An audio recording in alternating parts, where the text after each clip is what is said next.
Buy, deliver with the two-time Motorcycle News Dealer of the Year, Colchester, Kawasaki.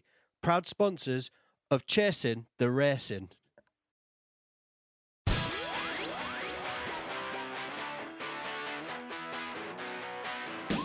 3, 2, 1, and welcome back to episode 79 of Chasing the Racing. 79! And we're joined in the studio by Mr. Joe Ackroyd. Welcome to the podcast. How are you? I'm very good, thank you. How are you? Oh God, he's even gone to his Barry White voice. Hello, ladies. Yes, it's Joe Ackroyd Because as here. soon as you press that button, it all changes, doesn't it? Is this your telephone voice, is it? All the shite we've been babbling on about for the last hour, and then you press that button. Jesus Christ. Now, for people that don't have a clue and maybe never heard of your name, Most people, then. Yeah. Well, great way to insult the guest straight off the bat, Chrissy. Very classy approach this way. I was just Very saying, classy. obviously I'm aware of your name, and I've seen you a few times at Scarborough, Yeah. and It makes especially the last, Just from what Dom's texted you. especially the last I'm going to time. get this lad on, he's from Yorkshire. From Yorkshire. But I am actually really looking forward to this podcast to like go through your career, how you got into road racing and stuff. But yeah, just as for people that listen to the podcast that don't know much about the racing or whatever, so race with Dom on the roads, Yeah. and go from like, did you go straight into road racing, or did you used to do short circuit, or? No, I did. I actually started with mini bikes, mini motos back in, 2003, 2004. And it was Dan Linfoot that put me onto it. Went to school with Dan. Oh, did you? Now, hold on. Now, Dan Linfoot's got a sense of humour because you're like 7 foot, aren't you, or something like that. Yeah, So, he's a real have you always been a tall lad? piss taker. Yeah. I was like 6'1" when I was 13. Jesus, Yeah, web. yeah. So, hold on. What age So, were you when you got on a mini bike then? And how 13. Yeah, 13 or 14. I was 6 foot. Yeah, There's Dan ridiculous. Linfoot Dan's going- like here. That's it. You Yeah, really yeah. fit on one of these. You'd love this. Yeah. I was playing rugby and I was crap at rugby, so we thought we'd go and have a do it. Riding bikes. Do you know, I was watching natural some, progression. I was Yeah, watching yeah. some old GP racing from Donington, and there was a wet Grand Prix from like, I can't remember how long ago, but Dan Linfoot's just a kid, and he gets a points finish in a wild card, which it must have been around that sort of time. Yeah. 'Cause he was proper young. I think he was riding for That'd have KRP. been 2005, I think. Right. Okay. Or 6. Oh, yeah, he was with KRP. Yeah, I went to watch him. Yeah. Him and... Did Westy do it as well? I think so. Yeah. I think him and Westy did it, Do you know, one really weird thing with I'm saying now. a weird thing with Westy was for years. Obviously, I've known who he is. Like he was in British Superbikes when I've been coming up, and then he's been in Supersport for years. And years ago, I think it was 2009. Back, I was doing the Aprilia Super Teens, and we were wildcarding at the support race at the World Superbike event at Donington, and it's when you're a kid, when you're that age, you just go around and you just get posters signed off anyone, and I came home with That's loads- when they gave free shit away. Now you don't get anything, do you? Well, anyway, I came home Damn COVID. and I put for some reason the only one that I had like in decent condition that was signed was Westy on this Triumph, so I put it up in the garage, and it was like a few months ago. We had a Concept 2 row and were things, and my dad came to us and said, like, out of all the things we've done, all the races we've been to, why on earth have we got a massive poster of Westy in like the prime spot in the garage? which is mad. But yeah, sorry. So West, you'd be stroking one off right now. Damn right, Chrissy. They are done. So it was Linfoot that got you into racing to start with. Yeah. So you're not from a racing family. My dad dabbled in sidecars when we was a kid. Yeah, so he'd done a bit of sidecars. right, proper stock then. But my granny and grandpa lived in Kirkmichael, so we'd go to the TT every year till probably 96. I think it was probably when they moved back. They moved back to Morecambe. So we started. Yeah, I know. Someone's got to live there. So fucking offended everybody there. I know, it's brilliant. John McInnes said your nanny and granddad. There you go. So yeah, that was sort of brought up with the bike thing. But I remember always wanting like a Pee-wee 50 as a kid, and my mum and dad said, "No, you're not having one. You're not having one. You're not having one." And my uncle used to play rugby for England. Brian Moore, the guy that does the commentating. Yeah. Shut up, man. Yeah. It's my mum's brother. So it was like, that's the way you're going to go. You are going to play rugby because it's there, and I didn't have any interest in it. And then when Dan went to Batley to an indoor mini bike meeting, I had a ride in it there. I said to my dad, I don't want to do rugby anymore. So he said, all right, we'll do that then. So we did mini bikes did 2 years of that, and then we rode some 50s. Are we talking mini bikes? Like- There's such a like- different terminology now. We've got pit bike racing. Yeah, Aussies. no, it was before Are we all talking? that. No, it was before. It was like, do you remember like the Passinis, Pellini and Passini, mini motos? It was them. It was them. Mini So motor it was racing. like proper a 4.2. That's it. Yeah. Yeah. Christ, you must have been Yeah. flexible, lad. I couldn't do it now. I'd be just welded to it now. You'd never get me off it. Did you race that in like Fab Racing or something? What's that? Was it, the British Championships? It was the Northern and Eastern Counties Because mini bit of moto segregation there. championship. And then we did. Well, I went down to do the Southern one and fed it all to the Southerners. That was a dream. That was an absolute weapon. The boy that thought he was the boy got it all handed to him. I was absolutely capped with that. Yeah. And then it all went downhill from there. Really, just kept. I peaked at 13 and 6 foot 7. There you go. That was it. I think. Do you know? I think you're the first guest that we've had on. You might correct was us if actually I'm fun. wrong, but the first guest that we've had on that hasn't started because either the dad or the mum or the uncle got them into it directly. No, Can you think of anybody else that? No, I can't actually. Pretty much everyone we speak to, the dad is really into bike racing and that bought them a bike early on or somehow got into bike racing. my dad's always been into his bike. There's always been bikes in the family, but it was never. He never actually It was raced. never, No, "Oh, on let's sidecar. go." Well, so sidecar Yeah. paddock. So you've grown up in the No, not but really. I don't remember that. That was before me and my brother came along. I don't think his sidecar career lasted very long. So. All right. So like you say, you've but he's been, I have literally come from zero racing really, and it was the opportunity came Linfoot. up, and Dan sort of introduced me to it, and we said, all right, we'll give that a do. Bit of a Right. coincidence actually, because we've got Linfoot lined up for the podcast as Have well. you? It was like whether you or Linfoot could make this week, which is mad because we didn't even know that you knew. So- like, was I Dan- don't hold know. on, was so Dan hold busy on. washing his new hair? So hold on. So straight you off seen the bat, that- go straight on. off the bat. So you've outrightly insulted him by going for people that have no idea who you are, and straight Yeah. away going, you are literally backup. you're the backup for Yeah, the guest. thanks So very much. Chrissy, your career in hosting stands out. Well done. It's a good job you can ride a bike in it, It because is, you're a isn't prick it? otherwise.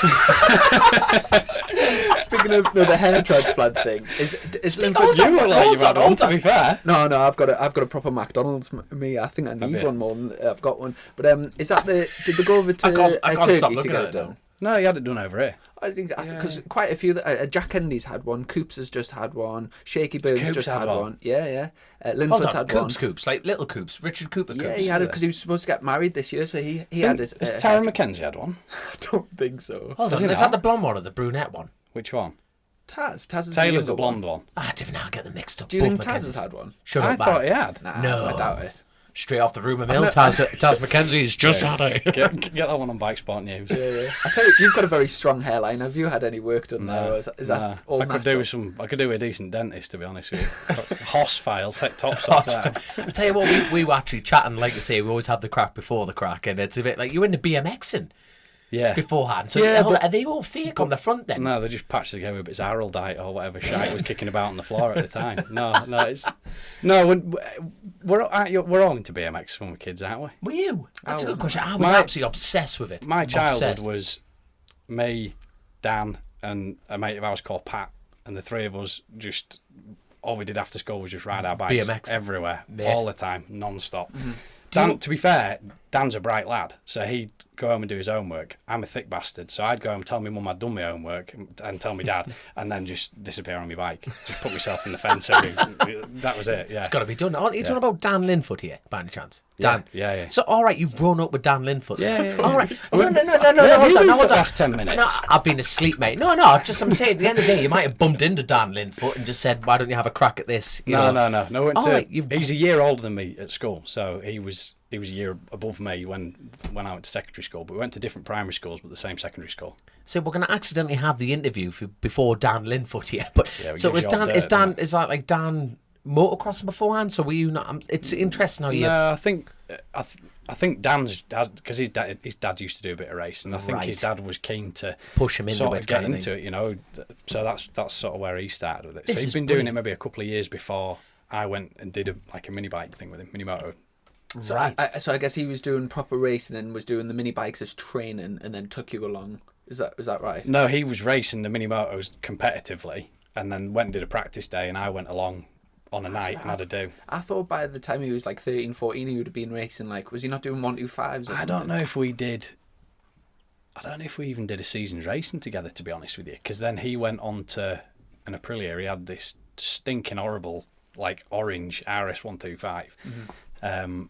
And he wasn't on that very long, and then he was on GP bikes. Right, okay. I'm sort of doing his interview for him, really. No, this is mint. So yeah. And then after initially getting on the mini bikes, did you then make the step up to what, like an Aprilia, or how? Yeah, we did a season of that, and then there was a thing that had just come over from France called Contis. Yeah, I remember. Do you remember the Contis? Yeah, so yeah. I did a season on them. So there was Contis and Metro Kits, and they were kind of like yeah.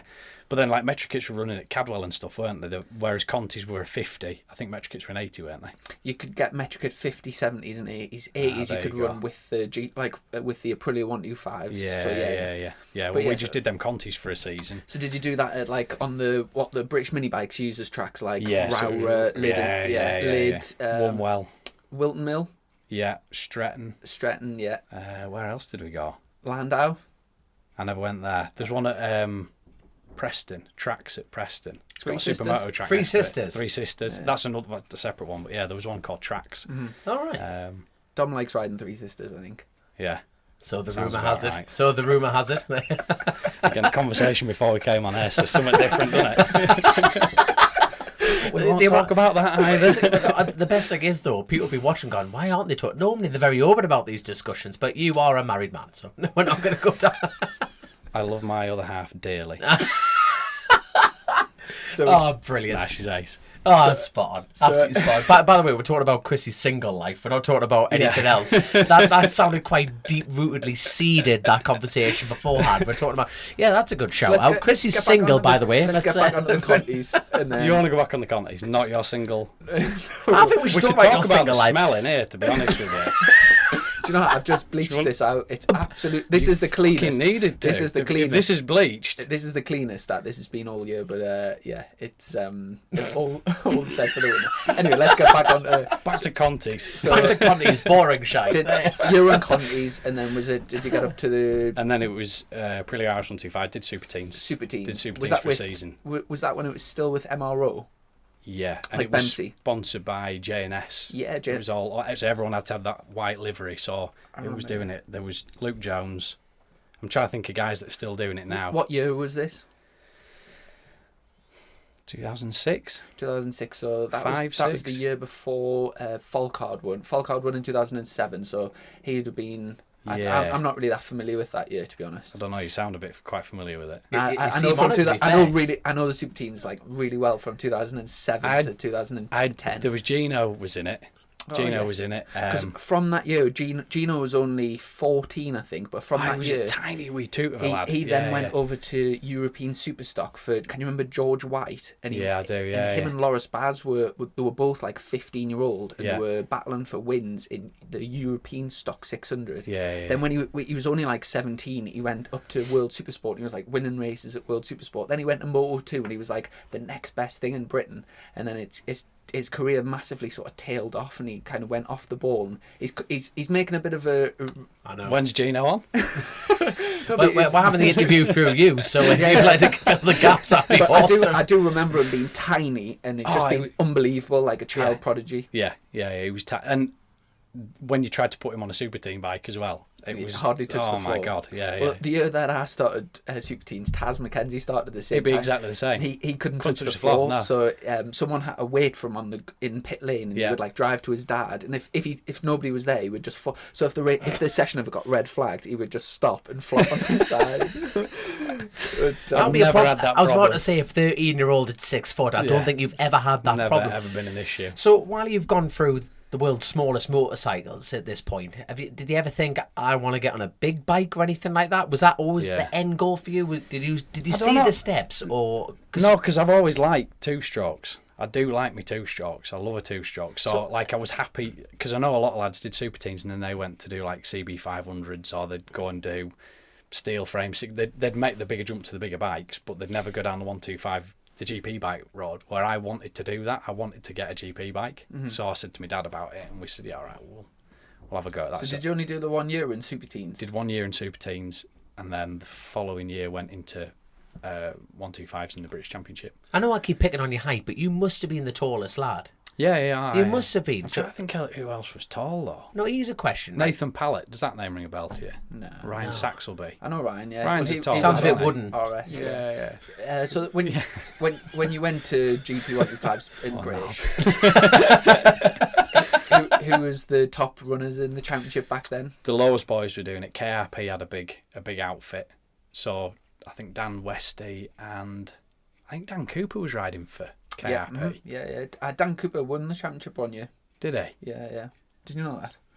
Nope. He was a British weapon. champion. Yeah, he was a weapon on a GP bike. I can't think who else was sort of in it really. Aaron Walker was on an Aprilia, but you don't remember who Aaron Walker was? No, I don't. Here's a daft question for our listeners. Do you think a height is a disadvantage or an advantage? Very bland, random question. It's always good. No, I just like the thing is, you're talking about Lorraine physical Kelly leverage. looking at you, innit? I know, deep in their eyes, boy, deep in their eyes. But no, I'm being serious because the thing is, you think, oh, he's a bit like they always say, it's a commentator's easy target, isn't it? Oh, he's a bit big for this class. They always think like Connor Cummins is too big for a 600, but is he too big? Is it a weight? Because you look like a smackhead. You're that skinny. You know what I mean? Thanks. But you're welcome. I thought if we're going to jump on the insulting bandwagon like Christy here, we might as well jump straight in. But you can't weigh much. Your height obviously adds physical I've got, weight to you. But good bone density. good bone density, good lad. But No, I don't think it is. I don't think it is a massive.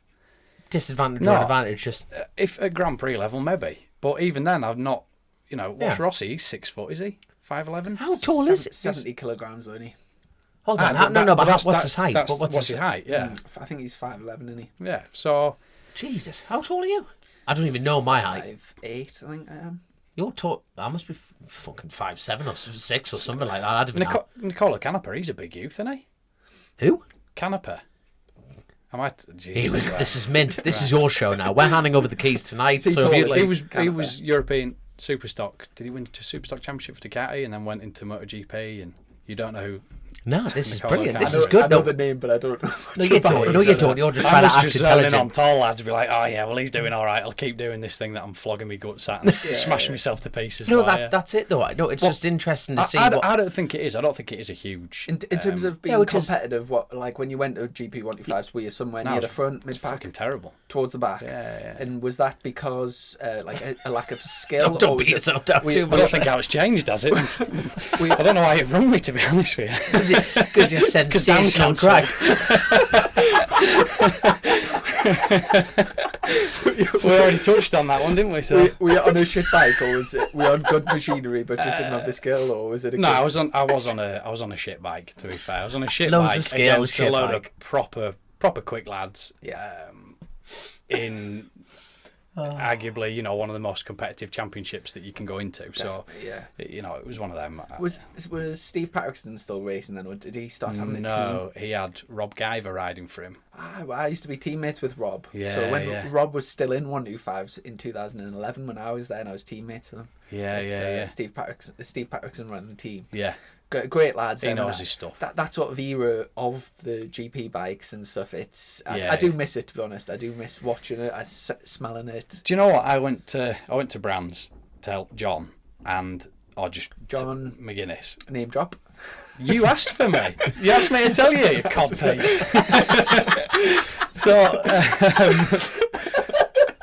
So I went down to give him a hand, and that's the first BSB round I've been to in 11 years.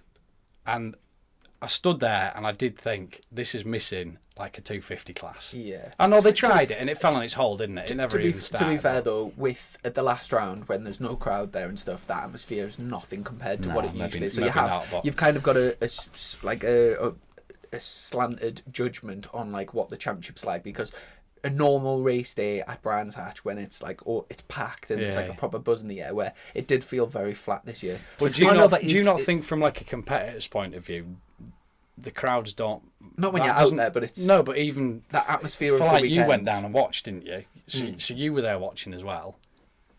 From... As a racer being the other side of the fence... It killed me.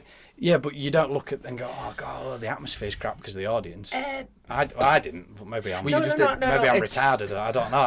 It didn't affect that side of it. Didn't really bother me because Speaking of, I know what you mean, though. speaking Good of John point, McGuinness, though. that weekend I was Name actually drop. up. I was actually yeah. up at Paddock Hill mate. Bend when he crashed, and it was scary because I seen the whole thing. I seen him from when he high-sided, and then as he was sliding up the other side of Paddock Hill Bend up to Druids, he is the least flexible man in the world. I Isn't could see the bikes coming from just and like a galvanized keg. Just he was lucky. He could have easily been had his neck clipped or whatever, and it could have been really serious. I don't know how he got away with not getting. And he said, I was just sliding, thinking, Don't hit me, don't hit me, don't hit me, don't hit me. That's it. Hold on, let's go into that. What position was he for that many people to come run over him? 7th or 8th was he? Jeez. I think he was in 5th or 6th, wasn't he? What? He sort of What got lap? away. 2? Lap 2.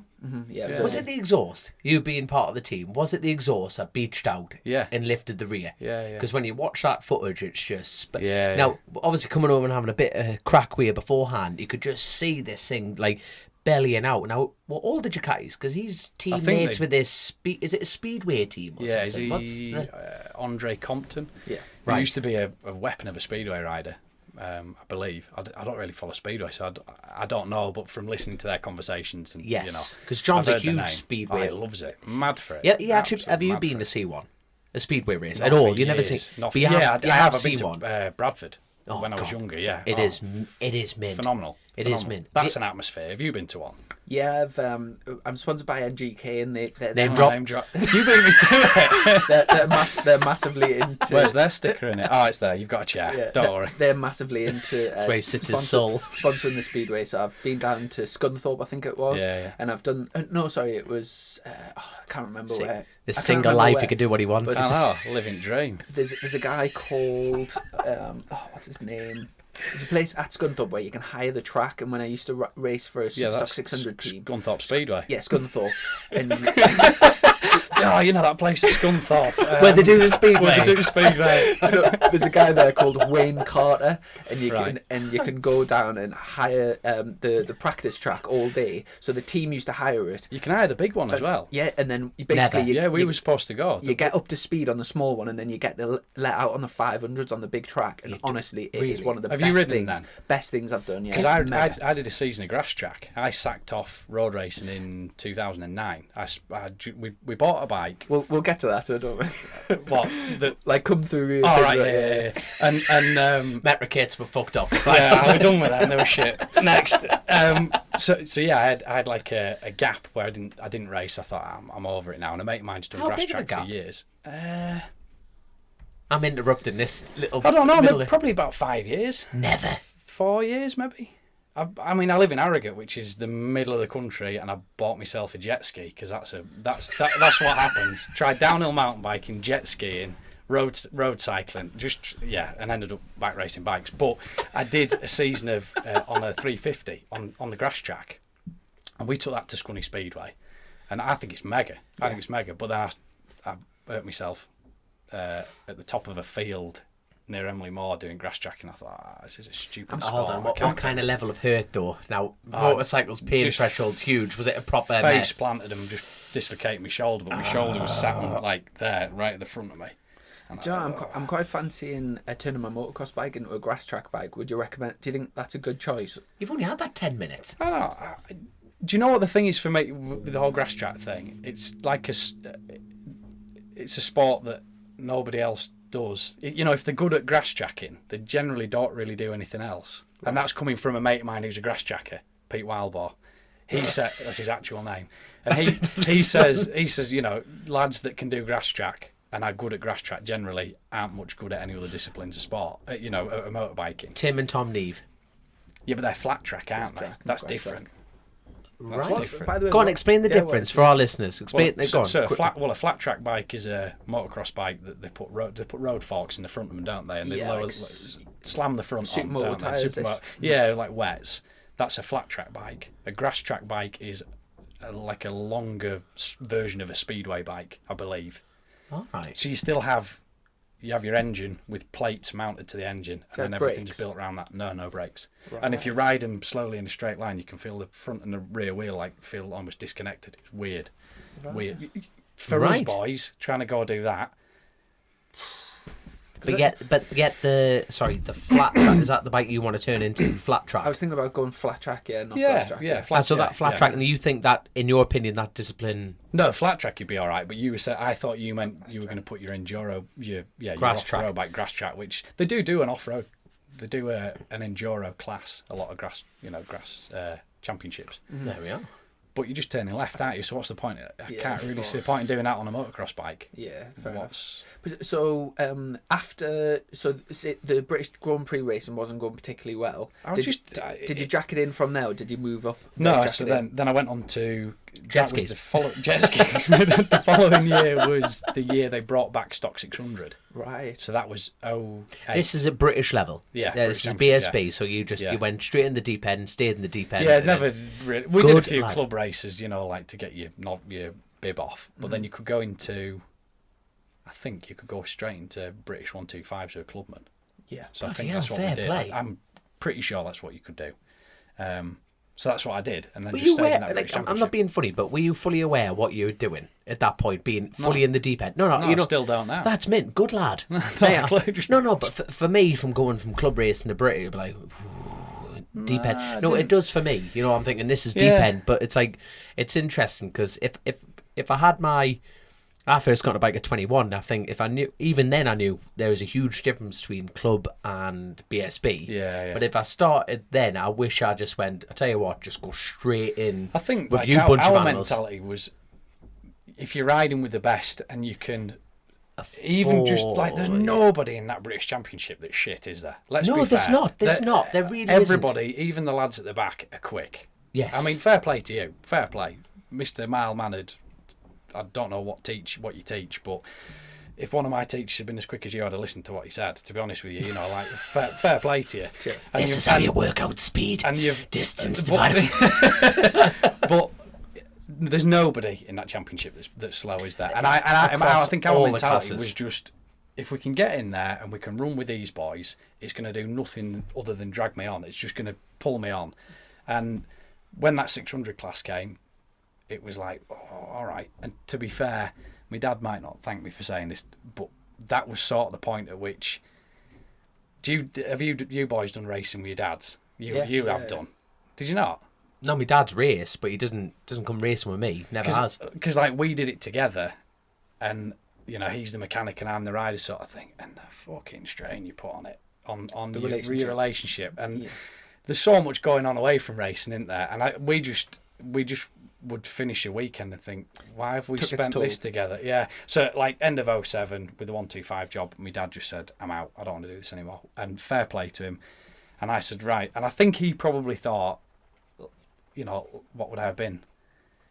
17, 18? You're a bloke, you know what I mean? If Dad backs out of it, he ain't going to do it on his own. He's not going to do it on his own. And I did. And, I found a way of going racing on my own with, luckily, the help of other people. I had my ex-girlfriend, or my girlfriend at the time, her uncle had a 675 Triumph that was a road bike. He had little legs. He says, I don't enjoy riding on the road. So he said, I'll give you that as a track bike. And my girlfriend's dad at the time, again, he put some money into help. We got an exhaust and we got some suspension for it. And we said, this girl sounds good. Is she single? Is she now that you've panned her off, excuse me, millionaire ex. And Mum and Dad were even better. Yeah. No, they were mega. So we just said, right, we'll do it. This is Chrissy's single life coming back in here. There we go. Just give me that number off there. So there you go, straight in there. Chrissy rides for Triumph in 2021. It sounds like a posh do. It won't. It were all just done. But you got there. No, we got there and we turned up at the first round with no spares. Just what we just said, right, we'll go racing. And that first round was horrible. My best mate got killed at Alton Park. Who was that? A lad called Tom Beggin. He was just a club racer. But he had a a bad one there, and that was it. Really. Was that So, the first time Jesus. that had happened where someone that you Yeah. close with lost the Because he life? was from home. He wasn't just a racer. He wasn't just my best mate at a race meeting. He was my best your mate at mate. home. So he'd been. You'd have been 18, the pair of you. I was 17. He was 24, Oh, Jesus. and he died on the 4th of April. So that was the Friday of the first round. And my birthday is the 6th of April. And I remember waking up. Brands Hatch. No, I got a phone call. I got a phone call on the Friday to tell me that he'd passed away. And it was like 10 minutes before I had to go out. And I thought, why the fuck did I answer my phone? Put my helmet on, went out. I think I qualified second to last or something. My head had completely rolled off. Yeah. Qualifying on Saturday. I can't remember how it worked out. Anyway, Sunday it had snowed. I remember. Do you remember it? Yeah, I went. Do you remember it? Yeah, that weekend, my motocross bike got nicked, and that's when I started road racing. So I went down to Landau in Wales to watch road racing, so we could buy a bike. And then me and Dad had the night in Cardiff, and then we drove to Brands. And as we were pulling up Scratcher's Lane, the meeting got cancelled, and I had to drive all the way back, like over 300 mile home without seeing any racing. It was weird. Scott Smart, I'm sure Scott Smart skied down Paddock Hill Bend. Yeah, there's pictures. Yeah. Crutchlow, shaky. Yeah. That must have been so surreal, that moment. It must have been... What, With the fact that... with me mate dying or with the snow? No, Or just combination that as a of it, weekend? Yeah. that was my Jesus. birthday morning. I just woke up and I thought, I'm glad about this, to be honest, because I'm over it. I'm over it. So, and I think Alton was 2 weeks later, because that was like the second round. I'm sure it was. There'll probably be someone that corrects me, So yeah, I had to go to Alton with that in my head. Which, like you say, when it happens, you just think, how do you process this? And I probably didn't deal with it all that well, but No, but you dealt with it in your way, and that's all you can. That's all you can do. the funny thing about bike racing is that, and I was having this conversation the other day with somebody who says, "Why do you bother doing it? Why do you bother doing it?" And I said, "Because when it's good, there is nothing. There's nothing in the world." Comes even Unless you've done it, there's nothing that comes close. But it has the ability to put you in lower than a shithouse in a submarine. Done it? It can put you in positions and dark places that you just think, how have I've done it to myself. I've done it to myself. Yeah. It's how it is. It's a sport that gives you both extremes. Yeah. But because once you've had that taste when it's good, that you just basically your life turns into just craving that. The thing is, people that we all hold close and all our friends within the sport, they're here for the same reasons. Yeah. And when they go, it's like, well, the And happiest it's hard, moments isn't are it? there. Yeah. And it's. But the thing is, where God, we could go down this route, and we all. It's so hard to explain. There'll be people listening to this going, well, we want you to go into more detail, want this, want that, but it's almost nigh on impossible. You can't, can you? You can't explain to somebody who hasn't done it. I don't think. No. It's. They understand, pointless but they thing don't. trying to explain Yeah, it. exactly. Exactly. Just enjoy it for what it is. If you've never been there and you don't understand it, then just enjoy it for what it is, because you don't try and understand it. Well, no, 100% agree. So how, so you went in this stock 600, so your dad, and then so we just muddled through on this 675. millionaire girlfriend, took care off. Right, tick that off. 2008, muddled through. We had sort of running top 15, top 20. I thought we were doing all right, to be fair, with what we had, because that year there was Lee Johnson, Chris Northover. Yeah, I don't know who he is. Who else was in it? Have you ever seen the video on YouTube of Chris Northover on that Ossett thing? No. Oh, have you never seen that? No. I hadn't seen Chris since he rode for Haribo in like that same year in 08. And then I hadn't seen him since like the beginning of 09. And then one of these Triumph trips that I do, he turned up to write for an American press thing with long hair and like a moustache, and fucking hell, dude. Rough times. You got a harder life than me. He's living in the woods or something. Yeah, he's got a mega life. He's an absolute weapon. Just lives and breathes paper around the bikes. Alps. But yeah, if YouTube video is Chris Northover storms the embassy, and it's basically they were moving the embassy in London, so it was empty, and he goes in on this ossett, and he's like doing backflips off the roof, and like it's got like millions. I do remember him talking about that now. Yeah. But he does quite a few YouTube videos with like millions of views. But he's a proper nice lad as well. Yeah, I think he's spot on. Real nice bloke. Now Joe's looking at the pair of us going, I think this, and I'm thinking, I'm not sure that's a good gauge of a character base there. What, mate? Good lad. So it was competitive back then. Oh, it was fast. It was fast, yeah. Tommy Hill's brother was doing it, Jimmy. Jimmy was quick. Like you said prior, that there's just never been a slow person in British ever, has there? They were fast. They were quick lads that were sort of coming through, and with a lot of backing as well. A lot of backing, which is good. It's good for the sport. It's good. AJ Venter, remember him? Yeah, I know. Yeah, remember AJ? I know. Yeah. Yeah. So AJ was riding for Map Embassy, which was Glenn was riding Glenn Richards and I don't know, Paul Young. Him and Paul Young were in Super Sport. Yeah. And then AJ was in Stock 600. See, I had no AJ had a history. The thing is, I know you as the road racer. So listen to this as the BSB racer. Same with AJ event. I'm like, AJ was quick. Was the cost of going Stock 600 racing high back? Like what sort of figure were you looking at for a year's racing back then? He wasn't paying it. I fucking was. You pay it in different ways, don't you? I wouldn't. I don't know what. Do you think it was like just pay it? Don't you? Similar sort of if you sat and looked at what it cost you, you'd go, I'm not doing this. I can't afford to do it. So you just pay it, don't you, and find a way of doing it every month. And pay as you go contract, mate. You just turn up at the weekend and go, right. There's a few trees in that. I'll put another set of tyres. I'll just go for it straight off the bat. Like that was the reason they brought it back, was it was supposed to be the affordable class. But then when Map Embassy turn up with an articulated truck with 2 super sport bikes, and then they go, we're just going to wheel out this weapon of a South African dude and put him on a stocker. Is this in super sport? No, that was AJ in the stock. Map Embassy were running 2 bikes in super sport, and then they ran AJ as a stock.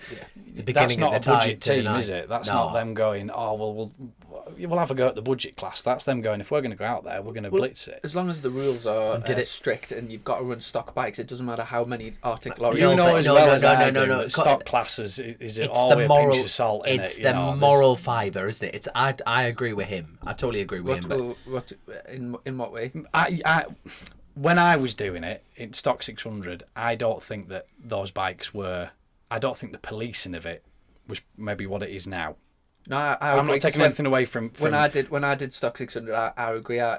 We had like pushed the bike to the rules, and I would ride the wheels off the bike for like a 5th or a 6th place. Yeah, and you're thinking, well, I never won a Super Stock 600. I had one podium in Stock 600, and then as soon as I got into thousands, I was getting. For me, Stock thousands is a lot more.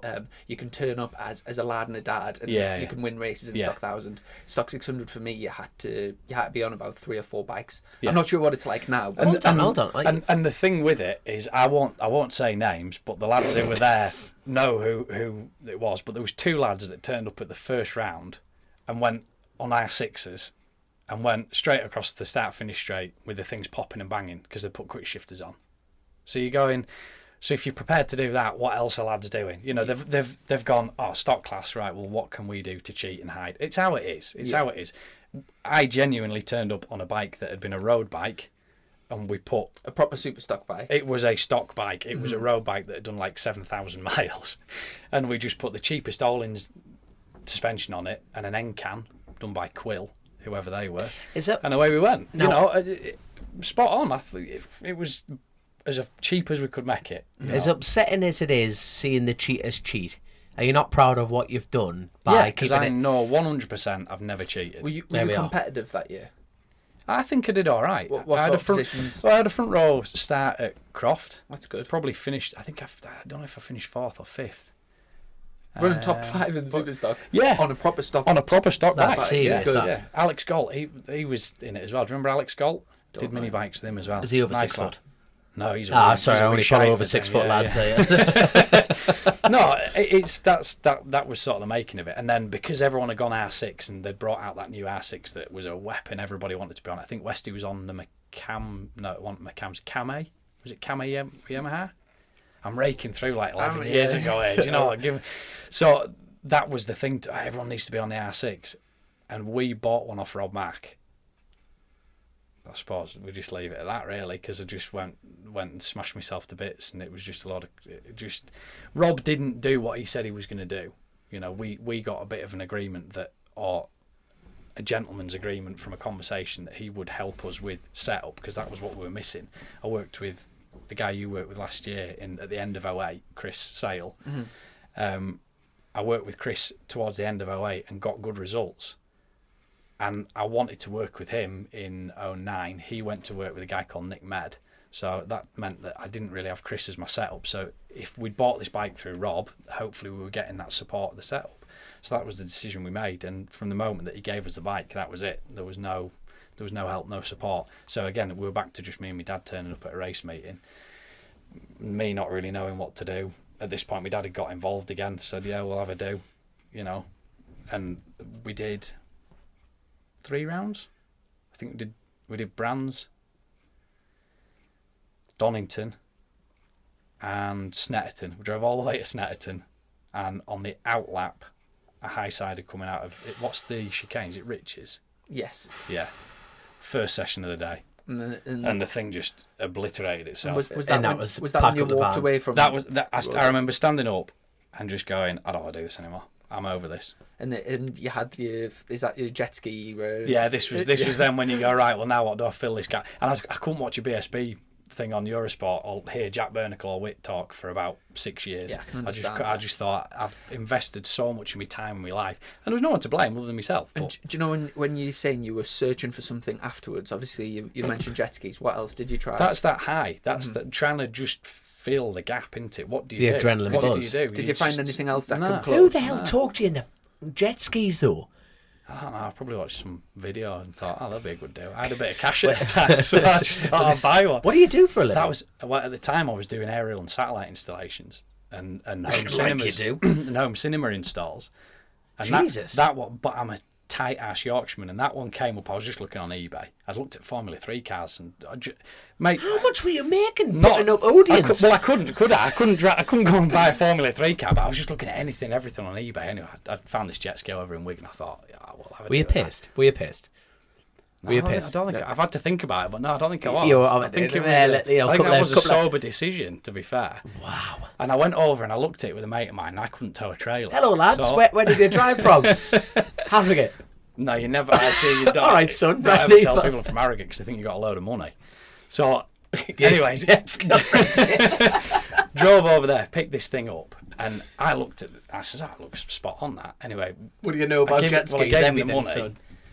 Put it on the trailer, got back in, and my mate went, "It's not the jet ski I'm worried about, it's the trailer." I says, "Wow, what's up with you?" He says, they're like in suspension units, aren't they? So they don't have shockers, they're just on like a rubber bush. Yes, same as they haven't got chippers. Yes, aye. So he says, they're rooted. They're like, you put your finger through them.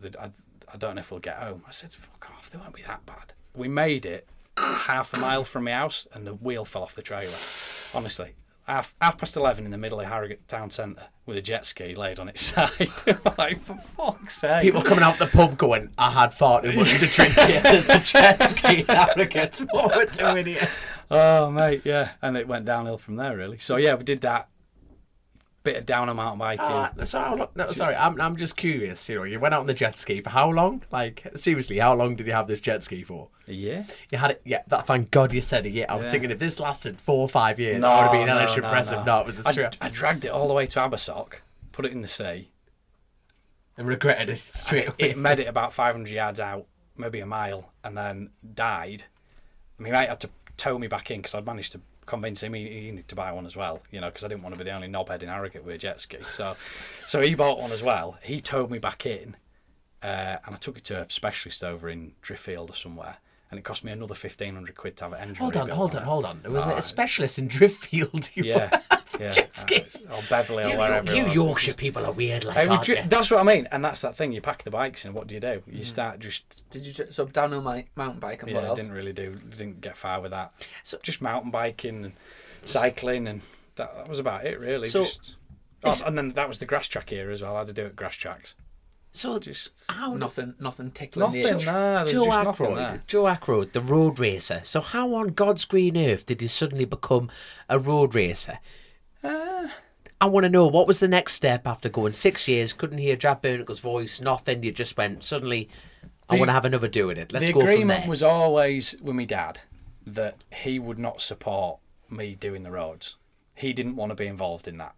So, too dangerous. He didn't want to be See, from that point of view. you've talked about it a lot of times before. I remember this. saying to my dad, I want to do the TT. What And he age was said, this? That was probably that stock 600 when there was like a bit of a... Because you've been there as a kid, so the seed's planted into it. You're thinking 18, about you're it. thinking, I can drink, I like women, I want to go race motorbikes around the road. There you go. Yeah. I like curbs and hedges. So let's go have a do with them instead. Yeah, and he said, well, ever I'm involved, I'm not going to be financially or coming and doing stuff for you, which I totally respect. I totally respect that. And, you know, some people might find that strange. I think it's, you know, fair enough. He doesn't want to feel like the drug dealer almost, does he? So, Yeah. and then I got an old boy local to me who said, do you want to come and ride a couple of classic bikes? And I says, oh, what do you do with them? So he said, well, we do the pre-TT, which you've done pre-TT a couple of times, haven't you? Yeah. Yeah, The so he Southern said, 100. so the Southern 100, yeah. So he said, you know, we do that, and they do one down in Belgium called Jardine. Have you been to Jardine? No, but I've heard about It's it. cool. It's a cool little track. So that was my first road race with Jardine on Never. on a Suzuki T500. So drum brakes on the front of it and parallel twin 2-stroke. Just like they're just old boys that just love tinkering. So they had this 500. I said, yeah, we'll have a rip on that. So I went down and did Jardine, finished second behind a pattern. So hold on, I'm trying to get the time frame back online here. So this was 2000 and that was the start of 2015. Might have been the back end of 14. So this was the step back in This was to back in- motorcycle racing. yeah. So you went straight over to Belgium, straight Let's back have a into do it. at that. Yeah. Good lad. Yeah. No, Right. I think we rode the bike at Teesside. That was my introduction to That a is the classic closest. bike. That is the closest thing you're going to get to a road race. Let's face it. Absolutely. So we did that, and he said, "Do you want to do Jardine?" So I said, "Yeah, all right, we'll do that." So I went down, had a ride around there, and I'll be honest with you, the first time I did it, I thought, "Oh my god, like these trees and." Just having a long time away from riding bikes, and then whether it's a That is classic deep bike end, or a that. modern bike, you're straight into having a big break, straight back onto it. And I always kept my ACU license up to date as well. So even in the 5 years of you couldn't watch a BSB. Still applied for it. So you've It was still you've being applied for. The heart still beated for You it. think Still how much is your ACU license cost you? to actually get there, I totally 100% agree. You know, I know people who let it slip, but now you've actually got to go through retraining. foolish. You've got to do this. You've got to do. What is it? It was 25. Is it 50 It's quid? a now? good- It's 50 like quid. 53 quid now, isn't it? It's a good little God's tip for sake. people that are maybe thinking about having a couple of years out. I just Always always keep it keep it. You think how much money? I know a bloke who same thing. I mean, he's in his like 60s now, but up until probably 5 or 6 years ago, he will have had a his national road race license. Yes. And it's gone. You just think All that all hard work, those that years, money, and you yeah. can't just waltz back in there, kick the front doors in, and say, "Give me my national back." Can you? Oh no, Do you you have know to go one time retraining, school. I did a everything. few races in Europe, the European Superstock 600, and you have to get a special thing from the ACU to allow, like, a permission To from the start ACU, permission. right? Yeah. So you think you've worked really hard, you've kind of done quite well at Stock 600 in the Yeah. UK, and you want to like move on the next step, and like Yeah. you think the UK like sport and government body will really like want to help you get there. Yeah. Just to have the start permission to race one round in Europe, it's like 200 600 quid or something. And You think, see, I had to come get on, one like, for Jardine. Because it's repatriation insurance, isn't it? It's if you joey yourself, they can They get ship your your own, body they home. can, they It's can to get- ship your yeah. body home. Well, Yeah. no, because you get your own insurance. You like if you do track days, you pay for your own insurance. Really? You pay for if you go to Almeria, you pay for like what's it called Repatriation. repatriation Hold on, insurance. so what do you- like if you crash, you get you get flown home or whatever. How do you pay, go? How do you go about getting insurance like that? You just pay go online. There are there's loads of companies, 3 countries. never So had no- to do that. I've ne- Bimoto. Whenever you go to like say Cartagena or Almeria, you must get insurance so that if you hurt yourself, you get well. Which looked one is it after. that sponsors you? I'm Ah, not yeah, trying to plug it. that's it. I think Two the- companies the there main- that got mentioned. Name drop. The main two are Bimoto and 3 countries. I think that's who I've used in the past. Both of them have been. And both of them can have so- advertising space I here. tell you who- chasing the race. I tell you, I might be getting this wrong, but do you know last year when the Gen 4s first came out, the Crow Performance lads went away, and what's the lad that smashed Lee himself? Willie Wilson. Willie Wilson smashed himself to pieces, and they flew him home the next day and paid for everything. And I'll find out which company that was, but from that, all of the lads have always book with that insurance company because they're seeing how good. I mean, do you know how much a private flight is if you're going to pay for it? It's like astronomical. I'm surprised that's not a requirement, because when we go racing Ireland or anywhere like that, it's a requirement when you go to Spain. You've got, when you sign on, Thank God for that, right? You've got to show insurance. So that makes sense. I've never ever had to do any of that. Never. Do you have to apply for a start permission for the Irish stuff? I haven't done any of the Irish roads. You've never done any No, Irish no, I roads? haven't, You say no. we're going to jump into that side of things in a second. No, I think you pay around about 700 odd quid for the whole year annually. No, for start permission. Because the TT is an ACU event, that's covered through your mountain course license. Yes, it is, yeah. So that's how that's covered. Yeah. Same with the Manx. Yeah. But the same with the Manx Grand Prix. You're saying it's like 700 quid. It's still a hell of a lot. Oh, of money. no, it's still a lump little change, change, innit? but when Big you're lump thinking, change. how much was that for the European one? It was years ago. It was like 600 quid, I Macau think. is 320 quid. Yeah, well, I did the Phillip Island Classic. I've done it twice, but You one lucky time kid, I would I love was to do living. that. Well, I was living in Australia in. After jet skiing. 20s. So hold on, we've missed a huge part. Sod the race for a second. So hold on, how did you end up in... That's another story. We've got all night, mate. But the when I went over to do that in 2015, I had to get start permission for that, and that was about 320 quid.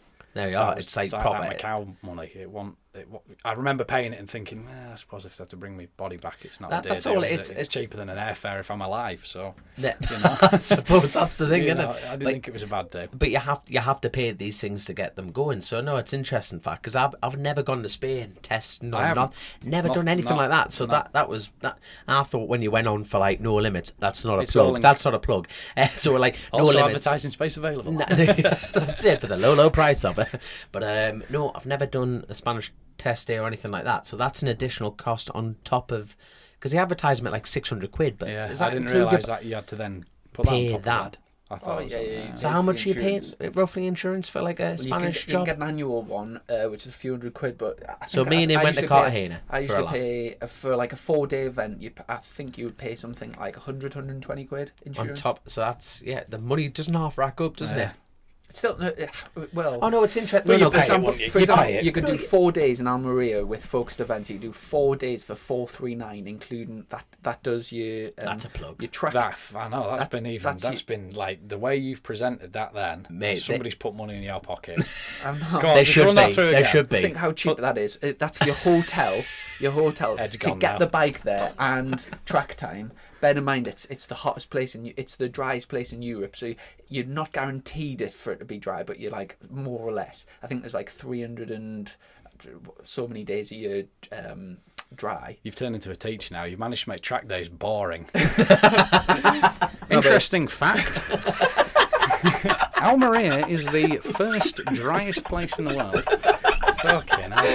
It is one of the driest places in Europe. That's why, because I'm not into road cycling, but when I was over there, there's all the top teams in the world are there practicing through the. They do altitude testing there, training as well, don't they? And there? the road from Mojaca to the track, which is about. Where have you got this written down, Chrissy? It takes about half an hour to get What do there. you teach at school? Geography?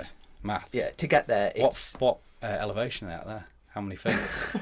to get from. I thought you was about to say 1,208 feet. To get from Mojaca to Almeria, it's a beautiful like I've done a bit round there. desert We road. keep interrupting him, and he's But still there's- going. Go on. You see cars up and down that have this like weird zebra looking. Oh yeah, things, and it's they're all doing all the testing, aren't they? Yeah, when new cars like a new Range Rover comes out, they've Yeah. got to do like 300,000 road miles. Yeah, yeah. So they just go up and down, there, down yeah. all day. So you see like new cars. Yeah. But they're obviously not released yet. Yeah. But you can't take pictures of them because No. of the design. It like blurs it, so it looks. So do you know if the press got a picture? We did a ride out there with the press for Triumph, and we went round the back because it's sort of in a canyon into Almeria. Yes. So we went round. If you were stood on pit wall and looked right in front of you, there's a big mountain range behind, like right in front of you. Behind there, there's some amazing roads, Well, phenomenal that's roads, where the film. and that's do you know where all them. Do you know the spaghetti westerns? They film them out the back of Almeria. There's like a museum. Do you know Oh, like really? those like those films, not like the Western films. I don't know what they're called, but anyway, there's like a museum in a weird place. Such a weird place. Do you know if you go? Dom, if neither of us talk, we can make him feel really awkward. If we just keep looking at him confused. Mate, I've been doing this for 2 years on this show now. Oh no. Playing footsie with me now. Just down from Almeria as well. That's how you do it. Is if you ever fly into Almeria, the whole place it's like the biggest greenhouse in Europe. Yeah. Do you know, for like tomatoes and stuff. Yeah. You just wheat. seas of plastic, innit? Yeah. Yeah. That's where I grow my bush. A lot of African migrants come over, and it's basically like an African town that all work doing the. Basically like greenhouse work and whatever, but it's a weird place. And you can't believe those. Have you seen it? Have you not seen them greenhouses? Nope. As far as the eye can see, just white sheets. It's weird, isn't it? Yeah, it's crazy. weird. And it's from where the sea is back to, because there's a motorway that we went on that would be, I don't know, it might be 2 or 3 miles from the coast, and from where you are on the motorway to the coast, it's just it's just a sea of plastic sheeting. You can't get your head around it. I'll have to go see that. There's also a place called Las Negras, and if you park at Las Negras, a bit of accent on there. Spin it. There's a little Bale. Oh, mammy. There's this little village where there's the only way you can get there is either if you walk there or you get the boat there. So there's no electricity, there's no proper housing, but people live there, and it's a nudist place. So I went for a day just out of interest. I bet you did. Passport in hand and nothing else. You park up at Las Negras and then you walk. It's about 2-3 miles, and you come to this like. Do you have to walk little naked? bay. No, you don't have to be. Get some aggro sunburn there, couldn't you? 2 or 3 miles with that hanging out, eh? And it's got a spring, a natural spring where it's for drinking water, but the rest of it, people just basically live like the most sort of basic lifestyle, like no clothes, just live in the. It's weird. You've got to go. I bet they're not stressed about COVID. No, they're not worrying about that, are they? Definitely not. I remember cutting a tree down by a nudist camp. I was at the top of this tree, right? I swear this is a true story. And I'm looking over, and I'm all day to take one branch. Honestly, mate, I couldn't take my eyes off it. And the one thing that I'll never ever leave my mind, it's branded in there, was this naked man, right? I don't know pedaling. All the rest. No, you do. No, this naked man just pedaling on this bicycle all day. And the one thing I couldn't get out of my head was that seat. Oh, if that seat could talk, it would be screaming help. Wouldn't I'm just going this street with that poor bicycle. I just couldn't think of nothing but this bicycle. But anyway, before we go down the depths of going from Belgium into road race and everything like that, so you work at Triumph, and this is where all the testing stories come from. No, so I went to Australia and then came back from Australia, and it was a bloke who I'd done a lot of instructing with at Silverstone. He runs the Silverstone track days. And you've been an instructor at Silverstone. I thought everyone's done a stint at Ron Haslam or down at... Nope, not me. Have you done a bit for it? No. I've done a bit of instructing, not there though. I did a bit for Ron Haslam Race School when they were at Silverstone, and then the Silverstone set up their own race. They call them track days. They're just a track day, their own track day. So they need instructors. So the guy who runs all that, guy called Alan Batty, he asked me if I wanted to go and do a bit with him. So I said, yeah, all right, well, I'll do a bit. He rang me and said, Triumph need another rider for these press rides they do. So every time they bring a new bike out, they take all the journalists out and they lead them out on a day's ride on the bikes, so they can, MCN go and fast bikes and all the rest of them. They all go out and do their their write up about them. And there's a lead rider and a tail rider. So I got asked if I wanted to go and do one of them. I said, yeah, of course, yeah, it'd be good. Sort of. Well, hi, it's min crack. Yeah, absolutely. And you get paid to do it, and it's abroad, and it'd be good cracks, and it's always in the middle of winter. So I said, right, that'll be sound. And I've done that for the last 3 years. And then Pesky, Pete Ward, he rang me just after TT last year. And they were just in the process of doing the development for that rocket, the new Rocket 3. So they just said, we just need more, another person who can just give us a bit of time. Would you be up for it? And I said, yeah, all right, fair enough. I was doing a bit of digger driving and a bit of landscaping. And when you say time, is it just mileage work or is it actually testing? They do mileage work, but the work that we were doing was all on the track at Bruntingthorpe, so it was all track testing. So because I went in there as Mr. Newbie, I didn't get given particularly important jobs. It was more a case of there was myself, Billy McConnell, Pesky, and a lad called Dean Vale Onslow, he was a motocross boy back in the day. absolute weapon on a bike, and can give you feedback, pick up anything on a bike. He's ace. He's ace. Mega bloke. Even from a motocross background. Yeah. Oh, he's Right. outstanding. Phenomenal. He says he's shit on a bike, but he is fast. He's fast, but he's got so much feel and feedback as well. He'd tell you, he could notice the tiniest little vibration. See, motocrossers would be able to do that, because that in terrain that they race on, getting feedback from a motorcycle must be nigh on impossible. So I would have thought the opposite. You'd be used to it going mad. That you'd think of just you silky would, but you're trying to find them edges all the time. We're like on a billiard table, aren't we? When their tracks are constantly changing from corner to corner, from lap to lap to lap, you're trying to get a feel of what the bike's doing exactly underneath you, not really rather what the terrain's doing. And them boys are going to notice See what I mean? little bits, I think. Anyway, he's mega at his job. So Pesky and Ons would be doing sort of the more detailed stuff, and then me and Billy would be just getting miles on them. But it's track miles, so everything that they do goes through a track testing procedure. So What's Billy McConnell like to work with? I was going to say, I bet he's some boy, Bilby he's the boy. Yeah. I love him. He's What's mega. the maddest thing you've ever seen him do? I can't talk about it. Go on, I can't talk about it. I mean, He's not shy about getting his bollocks out. I've been on track. Hold on, we're with talking him about a and bike or actual physical balls. Yeah, well, that's what I mean. Yeah.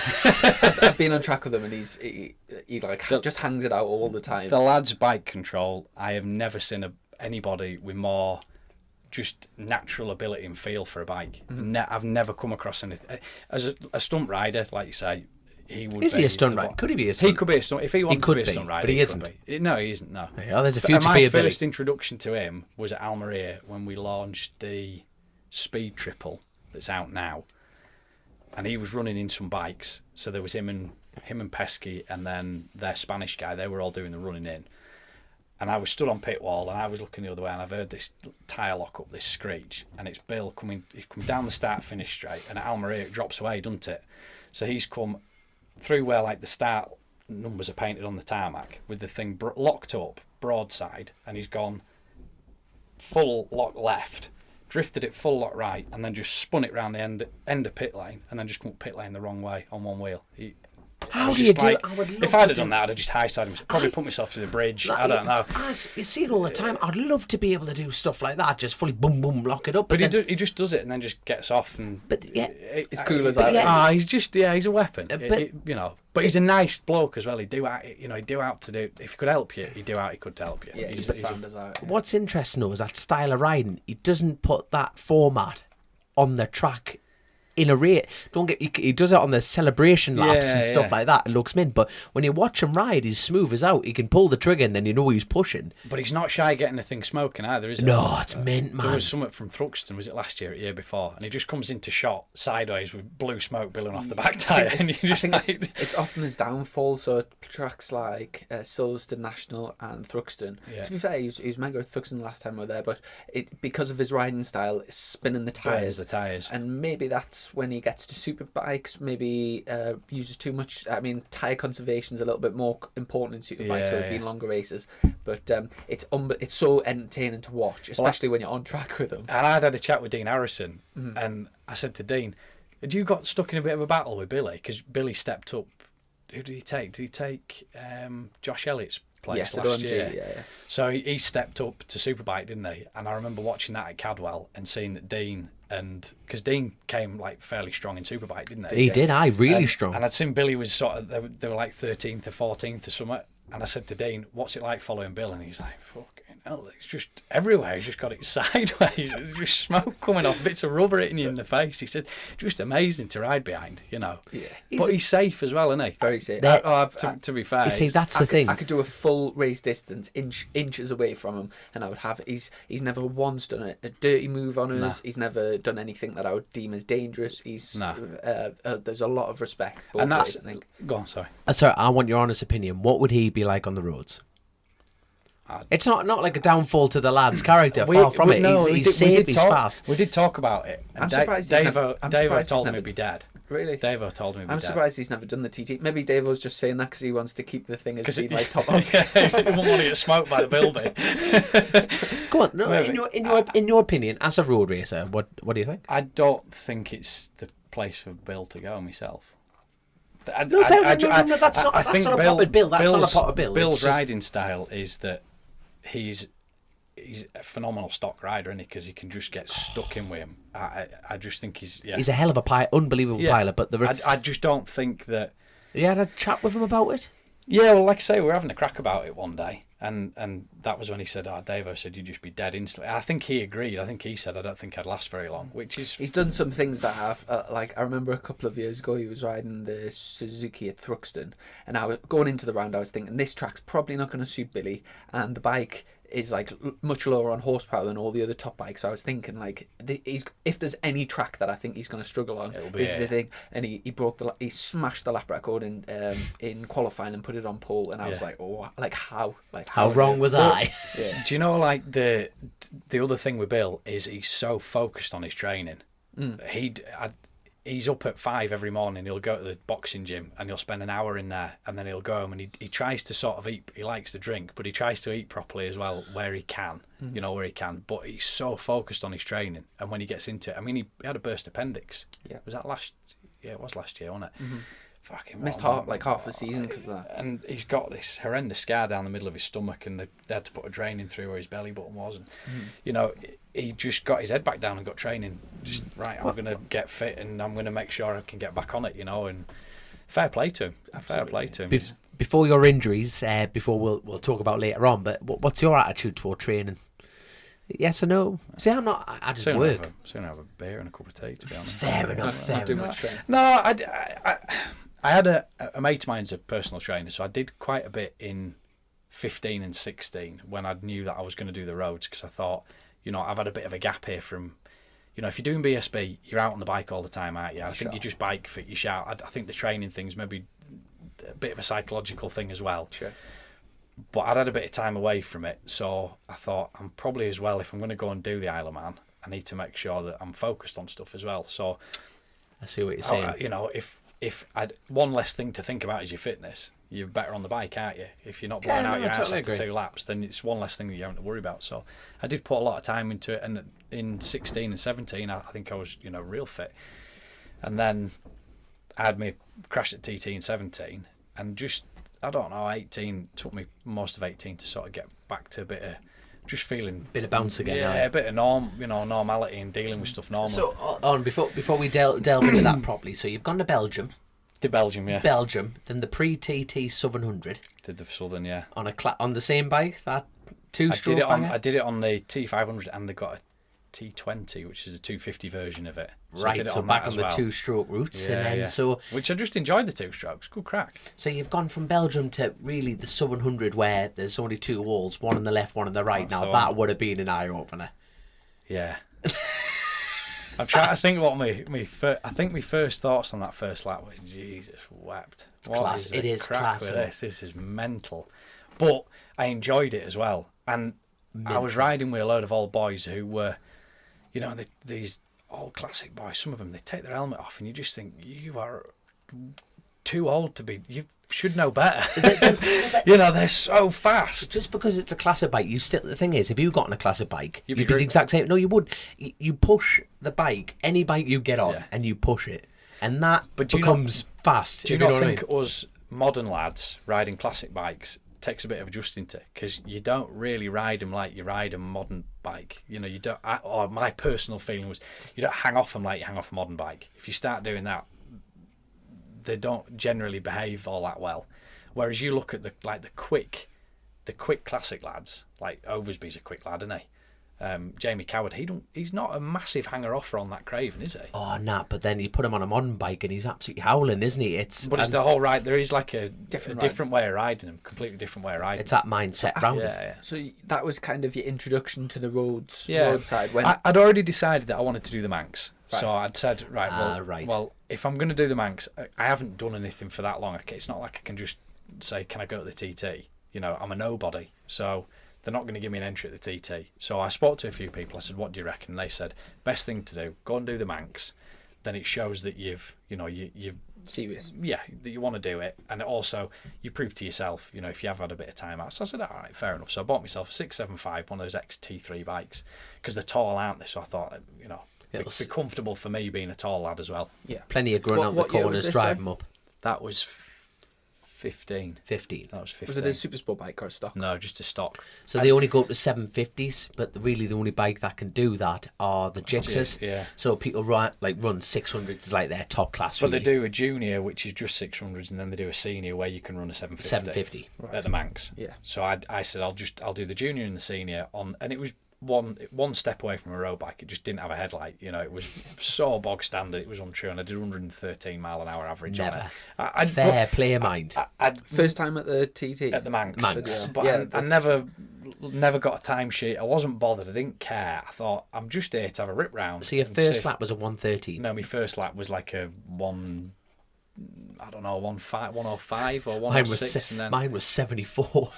I think I did like a 75 mile mate, on your own. On my own. That wasn't even Really? that wasn't even the Marshall lap. 74. Really? My dad looked at it and went, "You're never going to make a TT race." It's just Was that when Malachi Mitchell-Thomas was doing the Manx? 15. Yes, him and Billy Redmayne. No, them two. No, them two were absolutely hammering off each other. That was in 15. So was that your first year So at that was my Manx? first So year at Billy- the Manx. So where did you finish? 24th, Right. 23rd. No, something was like that in the 15. junior and senior? So Yeah. where did you finish in the newcomers race? So I didn't get here to we do the go. newcomers Eh? because I'd also got somebody who'd said, "Oh, why don't you do the classic TT at the same time?" So I said, Never. "All right, yeah, well, I'll do the classic TT." I think I would have won the newcomers had I done With I your been lap eligible, speeds. but I wasn't eligible because I Did the classic TT. the classic TT, and the way it worked out was that the lightweight race, I was on an RGV 250, which was a waste of time, but I didn't know what I was getting involved in. That was before the newcomers race, so because I'd already started Yes. a competitive race, I was It no longer scrubbed you classed for as newcomer. a newcomer, so I didn't get to Got do the it. newcomers race. Oh well. I do remember that year though. The Malachi and Oh, Billy were really yeah, lifted the bar at the absolutely, Manx, didn't yeah, they? Well, yeah. can you remember what lap times? They both did the 120s, 21. 121s, yeah. They call it the Tommy Club, don't The they? Tommy Club. I think Yeah. they banged out 121s. Yeah, they were phenomenal. Them that two year. are absolutely howling. Tommy after. I don't know. Oh, is that not a famous I Tommy? yeah, it probably is, and I probably should know. Yes, but- no, it was a Manx Grand Prix rider that breached if you do over 120 mile an hour, it's called the Tommy Club. And it Because was, I'm guessing somebody. the Manx Grand Prix that was years and years ago. We'll have to do a bit more. We should do some homework on the show. Well, the thing I don't want to sound like I'm talking out of school, but the Manx Grand Prix lot didn't treat me all that well because I was doing the classic TT, so I didn't get invited. Oh to go. no! That's not a pop at him. There's There's a lot politics. of politics. Two So- different chefs at the same Yeah. table. So the It's- TT organisers also run classic TT. now run the classic TT, and the Manx Grand Prix is a completely separate organisation. It's a club, so you have to pay entry to go. So when I was seen to be doing the classic TT and the Manx, it was almost as if the Manx organisers went, well, if that's, let them boys look after you then.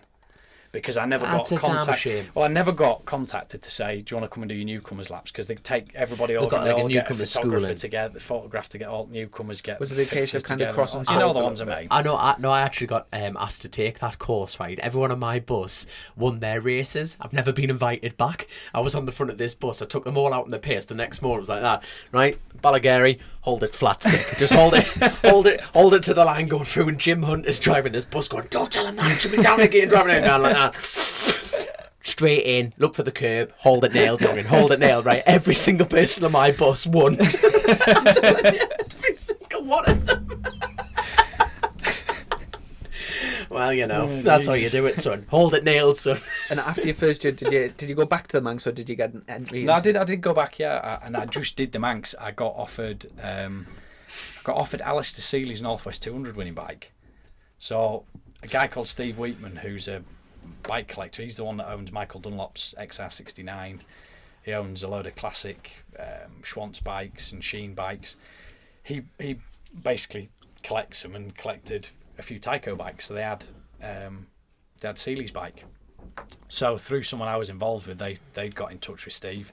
They were the contact for Steve, and they said, "Would you lend us the bike?" And he said, "Yeah."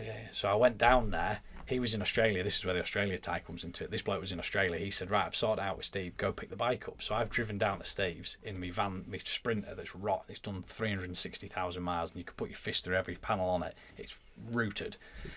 Still going? Oh, yeah. It's good lad. Sweet as a nut. Up for sale? Pulled it, yeah, it is. Get in touch. Pulled up at Steve's house and we loaded Seeley's Northwest bike, and as a spare, I only needed a spare set of wheels. He says, I'll just take the Lavity bike. And it was the bike, the Relentless bike, the Lavity won the British Supersport Championship. Big gold #1 on it, full Motec, everything. I said, I just need a pair of wheels, Steve. He's never met me before. Don't know who I am from Adam. Yeah, just putting him in the shittest van you've ever seen. I was embarrassed. Anyway, loaded them both in. He said, right, have a good one. He said, don't win on that bike though, because he said there were question marks over how legitimate the engine was on that thing at the Northwest. I was like, well, I ain't gonna win.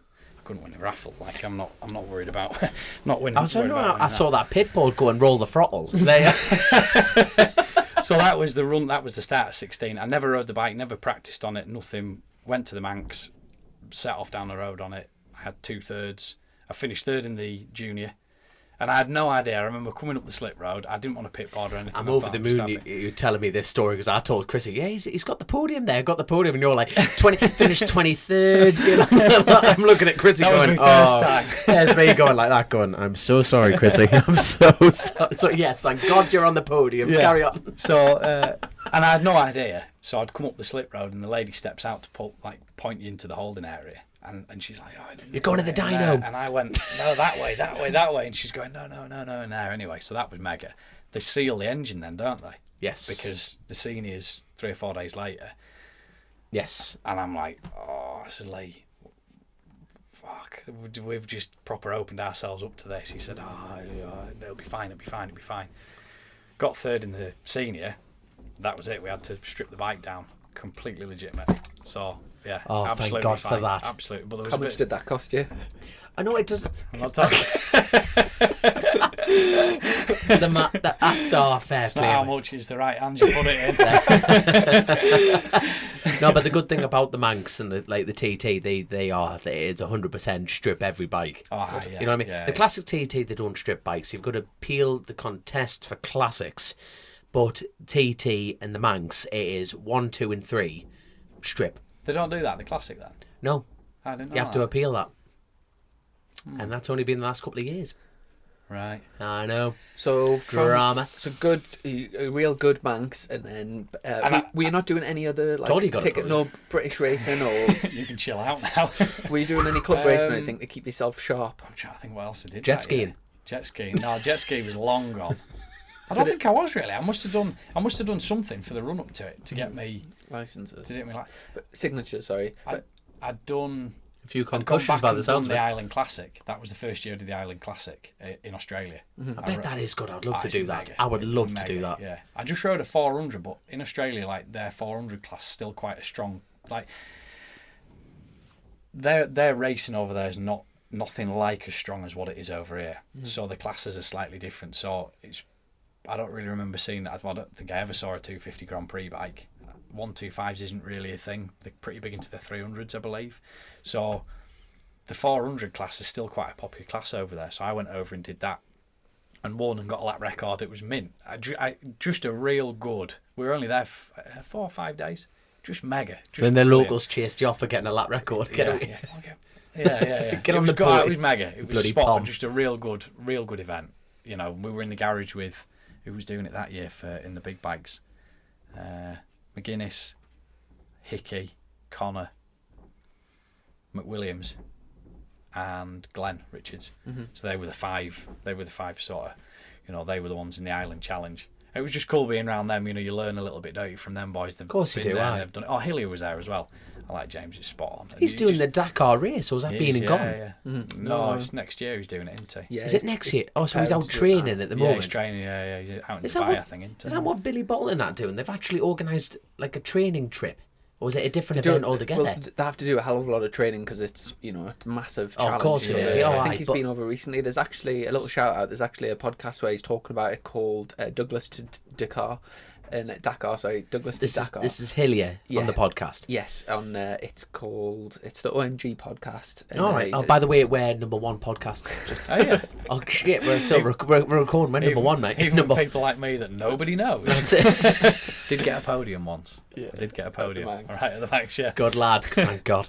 And so the following season, did you go to the TT? Yeah, so I remember walking back up through. Got a podium here. Let's go up. I remember walking up through the pit, and Paul Phillips, who is Mr. TT man, he said to me, "Will you be at the TT next year?" Really? Yeah, and I said, well, I'll have a think about it. I said, well, the thing is, we were moving to Australia, so we were going to move over there, but the intention was still to come back and do the TT. But we just felt that we wanted to move out there. It's one of them things that people think about doing a lot of the time. They talk about it. We said, right, bollocks, we'll go do it. So that had already been all put into place, and our flights were from the Isle of Man to Heathrow, On Singapore those dates. to Australia. So we were leaving, so I said to him, I'll come back, but I said, I'm not going to be in the UK, and you guys take a while on confirming entries, don't they? You put your entry in January or whatever it is. Yes, they don't confirm it till March, March end or of March. April. Yeah. So I said, the bike will have to be on the boat in February if we're coming from Australia. So he said, you've got an entry. Wow. And I remember going back to the house that we were staying in like a dog with two dicks. I bet you was were, just bouncing. I'm still thinking I might not get an entry if it goes next year. Never mind. There's Mr. Paul Phillips going. They are. Don't you worry, Joe. Oh, so, it was mega. So hold on. Let's talk about your phone, because you've got a little girl, haven't you? I have, yeah. So how old's your little girl then? 2.5. Oh, 2.5. So this is bit, yeah. this is before she was a twitching you. Yeah. So, all right. Yeah. How she didn't come out any deformed anything. The amount of painkillers I went after my crash. That's when the consummation happened. Was it the case of you'd been racing over here for years, like super stock things, and then eventually you did one race in Australia, won lap record. Right, we're moving to Melbourne. World domination. I can win over it. It's like, trophy hunting on a whole new scale. Let's go to the other side of the world. Got a big Billy McConnell, my bitch. So, and was it a case of turning up with your own bike there, or were you in a team, or what was the crash? Where, in Australia? At TT? The next TT, yeah. No, the next TT. So the guy who I was involved with in Australia, we did it from his workshop. So he ran a motorcycle workshop, and we said, wouldn't it be cool to build a bike in Australia using Australian suppliers, do the proper Aussie thing, so everything that goes into that bike, as much as we can use Australian, why don't we do that? Running on Fosters. Running on Foster, they don't drink that. Whoa, don't offend them. So we said, yeah, we're long past that now, let's face it, are we? We said that'd be the cool thing to do, so that's what we tried to do. And to be fair, there was a few decisions that were taken out of my hands that with regards to the building of the bike, and there was certain aspects of the bike that I would never have gone down the road of fitting certain parts to that bike that were fitted. Okay. So anyway, things got fitted to it, and I think we were working together. We were trying to run the racing thing together, and I was feeling like I sort of lost a bit of my confidence over there. You're not surrounded by your mates, you're not surrounded by normality. We had a real tough time of getting stuff started over there, and just lacked a bit of confidence, where now I know I'd stand my ground and say that's not happening over there. I know what I want in the bike, and I'm going to go with that. But at the time, it was there was a lot of things going on, a lot of things that had happened that I think I just lacked the confidence to stand my ground and say we are not going. I've made my point, but I didn't enforce it. So we put the bike in the container. February, that went in the container. So then you've got to sit until TT, going, what do we do? And then turned up at TT17. We still had the 600. That was still over here in the UK. So we still had use for that again. Stu Johnson had built the engine and rebuilt the that. trumpet? No, the GSXR, the Sealy bike. Okay. We still had that. So that was like, we know the 600 sorted. We're happy with that. What 1000 were you on? GSXR again. So that Elf, I forget what numbers they are. But just an Aussie special. But to be honest with you, that hadn't really worked out quite how I think the plan was. So you've not really talked about your 1000 experience, so you didn't have a big pile leading up to this then? No. So straight into the TD, into the deep end, good lad. Have a do on this then, and we didn't even get a lot of testing time on it in Australia because their tracks over there, well, in Melbourne, you've got Phillip Island, or you can go a little bit further north and there's a track called Broadford, which is like Three Sisters.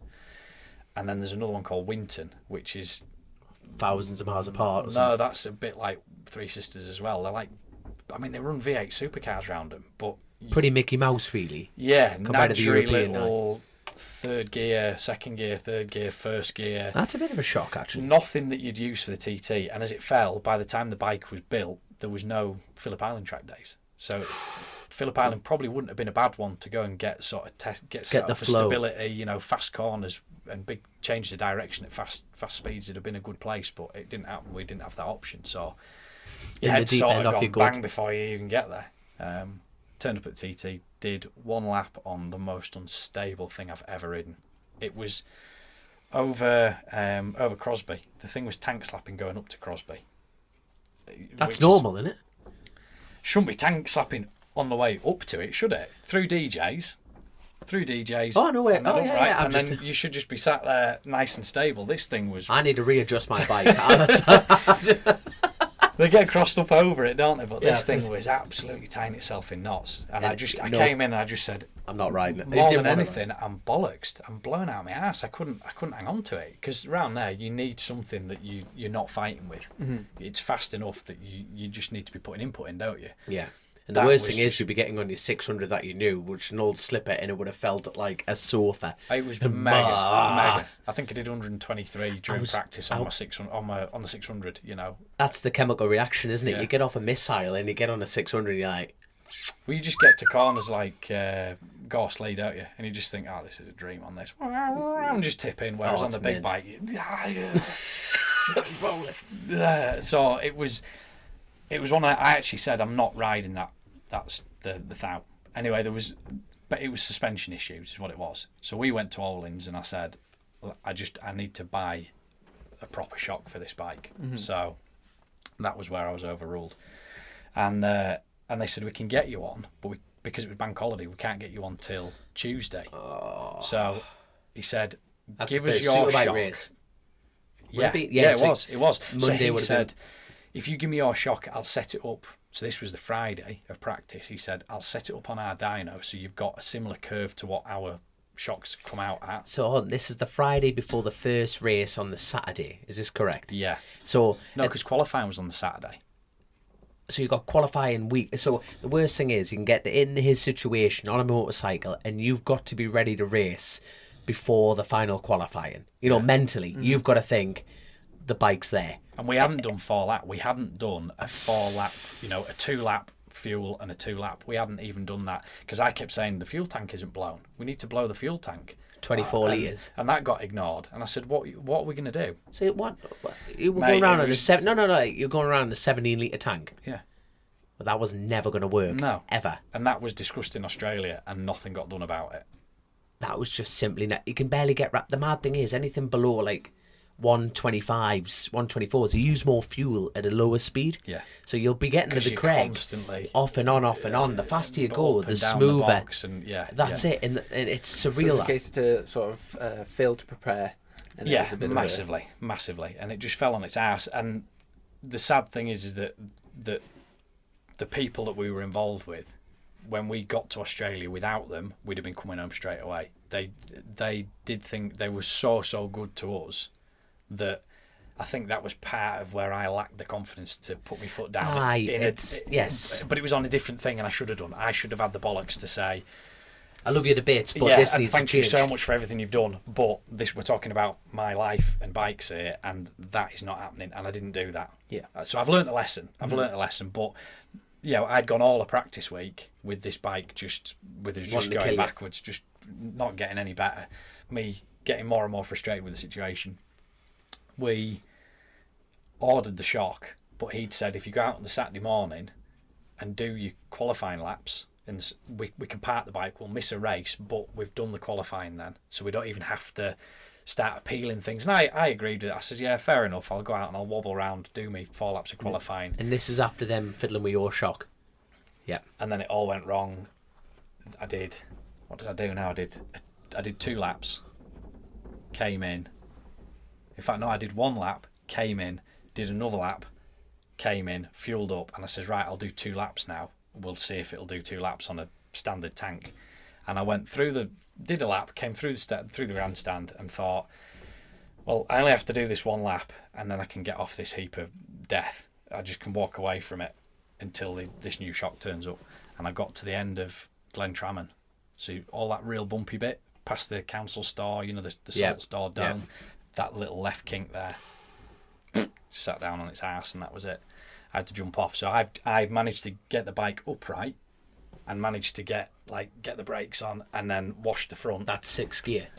Wow. No, that like on a bit. It's you go back one, don't you? Like, you sit like back so to one, and then you're into that left. Thing is, like Speed. 170 plus the VAT. Yeah. Like, It's gotta be, hasn't like you're coming out of there, right? You've come through like the the Ginger Hole section. You're going through there now. If you go through there 80% throttle, it feels the exact same as 100%. So you go through at 100%. You're driving. It's a blind crest, and the confidence comes on a 6. You're totally nailed up. Front goes light, and you nail it through the left, and it's boom, brake, bang, bang, bang, bang, bang, Into 3 that in. right-hander, don't But you? on a big bike, you're going in, and it's not even a comfort roll. It's off, back one, eyed up, straight on. His shock is collapsed. Holy fuck! And then where the white wall is on the left, on the right. Sorry, as you're going through the left. Bearing in mind the road, literally. So you've gone drops through away, a blind, doesn't and the road drops away again. I mean, So very lucky to survive that. aren't you? I should have come back in a box, 100%. Yeah. I went down so I slid and I hit the curb with my ass. I still remember going in and having the brakes on and the front washing on me, and I had the bike in between my legs. on its side. I'd crashed at this point, but the bike was still in between my legs, and I remember just looking at the trees coming towards me, and I remember hitting the curb with my right leg and my ass, and then everything just went black. And I remember, it's weird because I remember thinking, there was no panic or anything, but I remember sliding thinking, this is all going to go black and quiet and you'll be dead. Yeah, I know what you mean. I thought that. Yeah, and I there know was you no do. panic. I've done that. There was no, How many times you had that? just that once. That's the only time it's happened. I've had it twice. It's, you don't panic, do you? There's no... It's surreal. You almost just go, That's it. I'll just sit back and I'll have a dart and a whiskey. You do. I I'm just dead. think Sinatra. I'm Yes, dead. Sinatra. It's the strangest feeling in the world. Mate, no, bearing in mind, he's had to, I will show you an onboard later on, and we'll put it on YouTube, or like on this edit of this exact section, and you've had time to think that. It was... What What injuries? was it? Yeah, what was the injuries? So I broke my coccyx sacrum, which is S5, where your hips join to your spine. Broke that, and then it was Are we talking gravel break or a clean break? No, my coccyx was a clean break. My sacrum snapped in half, and then T12, which is the big vertebrae right in the middle of your back, was a burst fracture, they call it, which is basically just compression, and it just blows it to bits, just into lots of little bits. And I didn't see that X-ray until 2 weeks after when I left the hospital. And I said, "Can I see my X-ray?" And she went, "Yeah." She brought it up, and I said, "Jesus Christ." Do you wish you saw that? No. Curious, because I bet you'd look at that at a party and go, It is what it is. No. I know where your mind's at. You look at it and go, I kind of wish I didn't. Ignorance was a little bit more bliss. But it probably was. Were you kept in Nobles for 2 weeks, or did you? No, He's just got out. He's here tonight. So thank you for joining us. I remember coming round face down with my visor like hanging off, and my arms, because my arms were down by my side. And I remember hearing a Norton come through, and all I wanted to do was take my visor off properly, and I couldn't get my arms from my side up to do that. I couldn't, because my back was in a million bits. So the marshals there, they turned me over. I don't remember getting into a helicopter, and then they airlifted me to Nobles. They chopped everything off and then said, "We're going to have to get you out of here to Walton Centre, which is in Liverpool, which is a neurological centre." But I says, "I can feel my toes, I'm all right." 2 dudes came in and fingered me. I'm like, why are you doing that? It's amazing what spectators get involved with, isn't it? You look really familiar from back then as well. Good times. Yeah, so that happened. And like, because I'd never had a big one before. What finger? Roll crash. It's all about the timing. First big crash. 'Cause, no, I've never had like a big crash like that before. You're not used to the fact that. Have you ever had any big ones? No, we won't talk about it because it's a jinx. But have you had big ones? Oh God, like it's that, mint, innit? And I get fingered regularly. You go into hospital and you're like, oh no, you can't see that, and I'm not having that done. Mate, if you have a big one, just get off the bike and just let them do whatever they need to do, because they've seen it all before and they'll have seen a smaller one. They're not. Do you know what I mean? I was laid there. I was arguing. They said we're gonna have to catheterise you before we put you on the flight. What does that mean? Sticking up down your Jap's eye. Jap's eye, young'un. So Really? you can't. Yeah, exactly. So you have yeah. the weird thing is you have no control over your bladder. It just fills. But You can feel the he pressure. says, I said to him, I don't need a pee though, and they're like, You look at this no, bag. you can't go on a plane until you've had a pee. That's all the morphine and everything else, and you've been in the hospital now for like an hour and a half, 2 hours while we organise stuff, and we're gonna have to do this. And I said, look, get me a bottle and I'm doing everything I can To stop this thing going down the front. Pulled this curtain round me, and I says, it's a fucking democracy. You can't do this. My mate's just popped his head in and said, just have the fucking tube put in. I'm like, right, mate. You're not doing it. A mate of mine did professional BMX, and he snapped his femur, and he said when they catheterised him, he said the doctor had said to him, when it feels like it's coming out your bum, tell me to stop. So I was freaking out. I'm like, oh, he's going to push this tube and it's going to first come out my hole, and my head had gone. This old boy just says, look, it's not that bad. It's not that bad. It was horrendous. It's already out your ass. It was horrendous. It wasn't nice. It wasn't nice. But because you were an old boy that had done it before, it was in. Like, he just got it over with. So that was like the first, you're thinking, oh, True violation. You sent me knob and just after that, mate, you just give up. Just anybody wants to come in and give you a wash, they give you a wash. You just give up. It's just He's chucking his yogurt on him. I get it there. And then we're in hospital for a good. So they then drove me to Ronald's Way, flew me to Liverpool, and then it was 2 weeks over there where they did spinal surgery to fuse the bones back together in my back. So they left. You had the scuffy work put in at that point then? That was the first bit of scaffolding, yeah.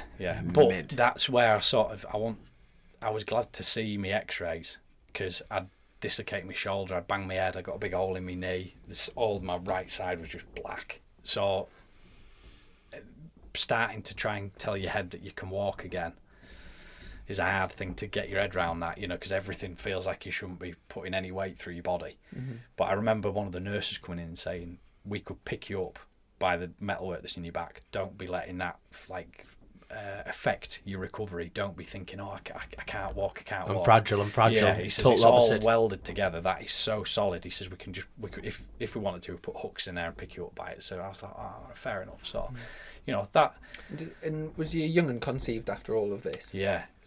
So, as I said to one of her mates, because she's a hairdresser, so I remember going to the salon, and one of her posh mates said, I thought you broke your back. I said, I did. I broke my back, not my knob. It all still works. I can still root. Do you know what I mean? You find ways around it, don't you? A man's got to do what a man's got to do. So, no. I want to talk through this sexy scene with the missus here. So it's a bit like, Joe, I know you. It was like watching Mr. Burns off The Simpsons trying to do the job. That's what it was. It was horrific. Excellent. She needs a medal for even being able to let me go through with climbing on. Fair play. This show is obviously dedicated to your missus, so fair play to your missus. Yeah. God love you, dear. But when she said I'm pregnant, I thought, oh Jesus. Did you high five yourself mentally? You did. No, come on, this chimp's going to come out with all sorts of extra limbs or bits missing off her. Also, I was on a lot of morphine, and then I got hooked on tramadol as well. So the only way I could deal with anything was tramadol and whiskey, mate. Talk about dark places. Mate, it's a Sunday. I've been on this for fucking half an hour already. So horrendous. So then, when she said I'm pregnant, I'm like, oh my God. Did you ring a doctor? Did you ring your doctor and say, look, I'm caked here at the moment. I've just. Do you know there's a massive opioid epidemic in the US from them? They use much stronger things than tramadols, but basically once you get them, you hooked. They're much more addictive than heroin. What are they called? They're called Oxycontins. Right. Oxycontins in the US. You get them on eBay. In the US, they've got a huge problem, massive Really? problem with it. Yeah, huge problem. Bloody hell. Oxycontins. You'll know.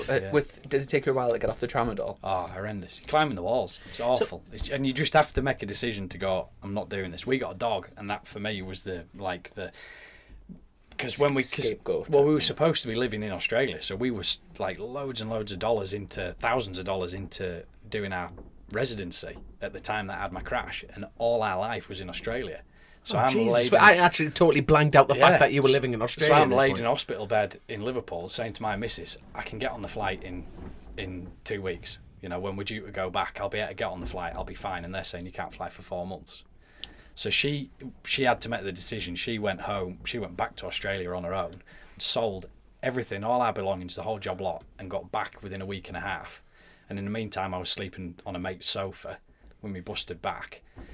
Your mate put you on the sofa? No, I was in a really I thought you were about to say, no, he's not your mate anymore. I don't believe He was in a tiny little bed. But, you know, he saved our ass for a couple of weeks. And then you just feel like you've maybe overstayed your welcome a bit. So it worked out that there was 3 people that we knew that were all going away on holiday at individual times. That meant that it gave us like another 6 weeks of staying at people's houses till we had to then find like a permanent solution, which meant we ended up moving into a static caravan.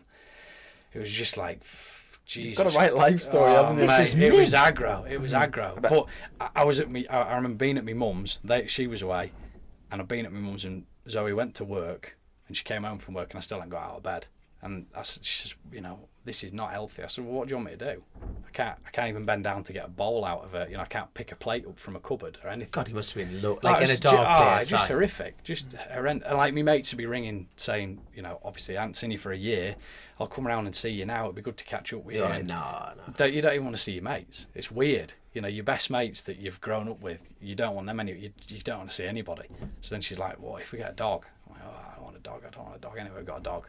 Best thing we ever did. Gives you a focus, doesn't it? Gives you a purpose, a reason to get up. So Click, buy, deliver with the 2-time Motorcycle News Dealer of the Year, Colchester, Kawasaki.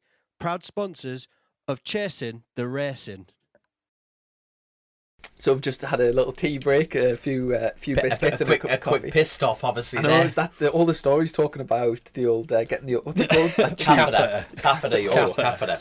But we kind of got up malted to milk. after your big crash, your big recovery and whatever.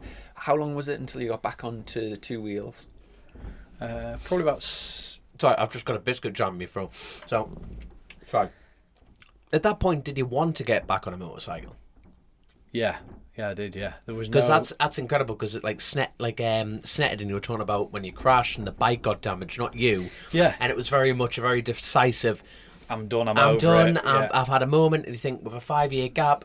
Yeah. Now everyone will be listening, thinking, "Well, that'll be him done, surely." Yeah. But no, that was interesting. I didn't know. I think I was, because I felt like certain situations had been removed from what I felt like my control. Mm-hmm.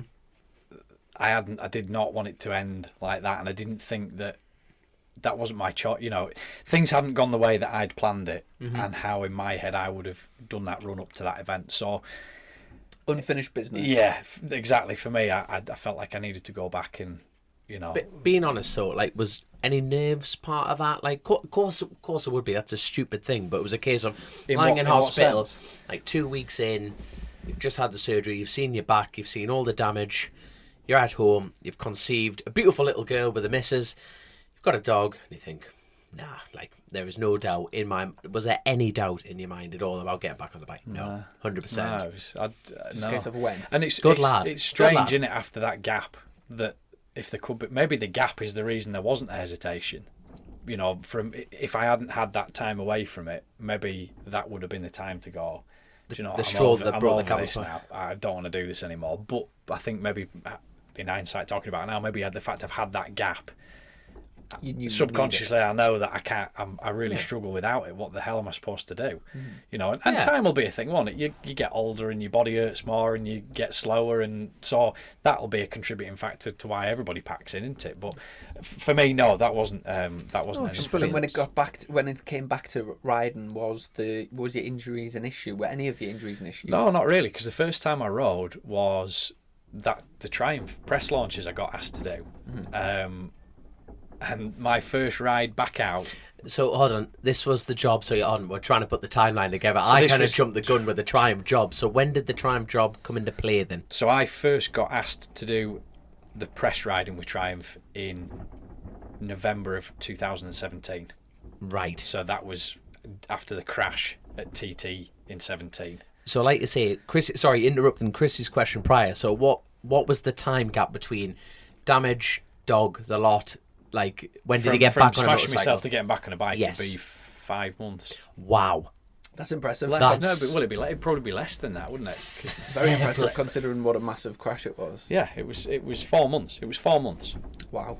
It was 4 months. We went to Almeria, and I came out. I said, "Yeah, I'll be fine. And the guy from Triumph rang me. He said, "I understand you've had a bit of a crash." I said, "Yeah, I'm gold." It was a little. It was nothing. It Little just front slipped off. Yeah, watch the front. It was, low sides never hurt. It's a dream. Yeah, I says, "I'm all good. I'll be fine. And I thought, oh shit!" And we turned up, and there's Billy, Gaz, Johnson.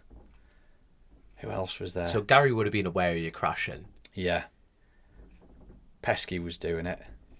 I'm trying to think who else was doing it. How many people at this party were aware of like how big? They all knew that how big it I'd was. had a crash, yeah. And we've gone out the front of the hotel, and you have a few days at the start of the event where us lads got to Get go pissed. and learn the route and get pissed. It's just a stag do. No, we have to go and learn the route. So that was the first day, and I just says, "Boys, you go ahead. I'm happy to just sit on the back here, and I'll just see how I go." And that was probably the only nerves was. I'm in Spain and I'm in too deep now, so I'm hoping my body does hold up to this. And I was fine, absolutely gold, Mint. no bother at all. It didn't affect me when I was riding the bike. It didn't really affect me too much afterwards.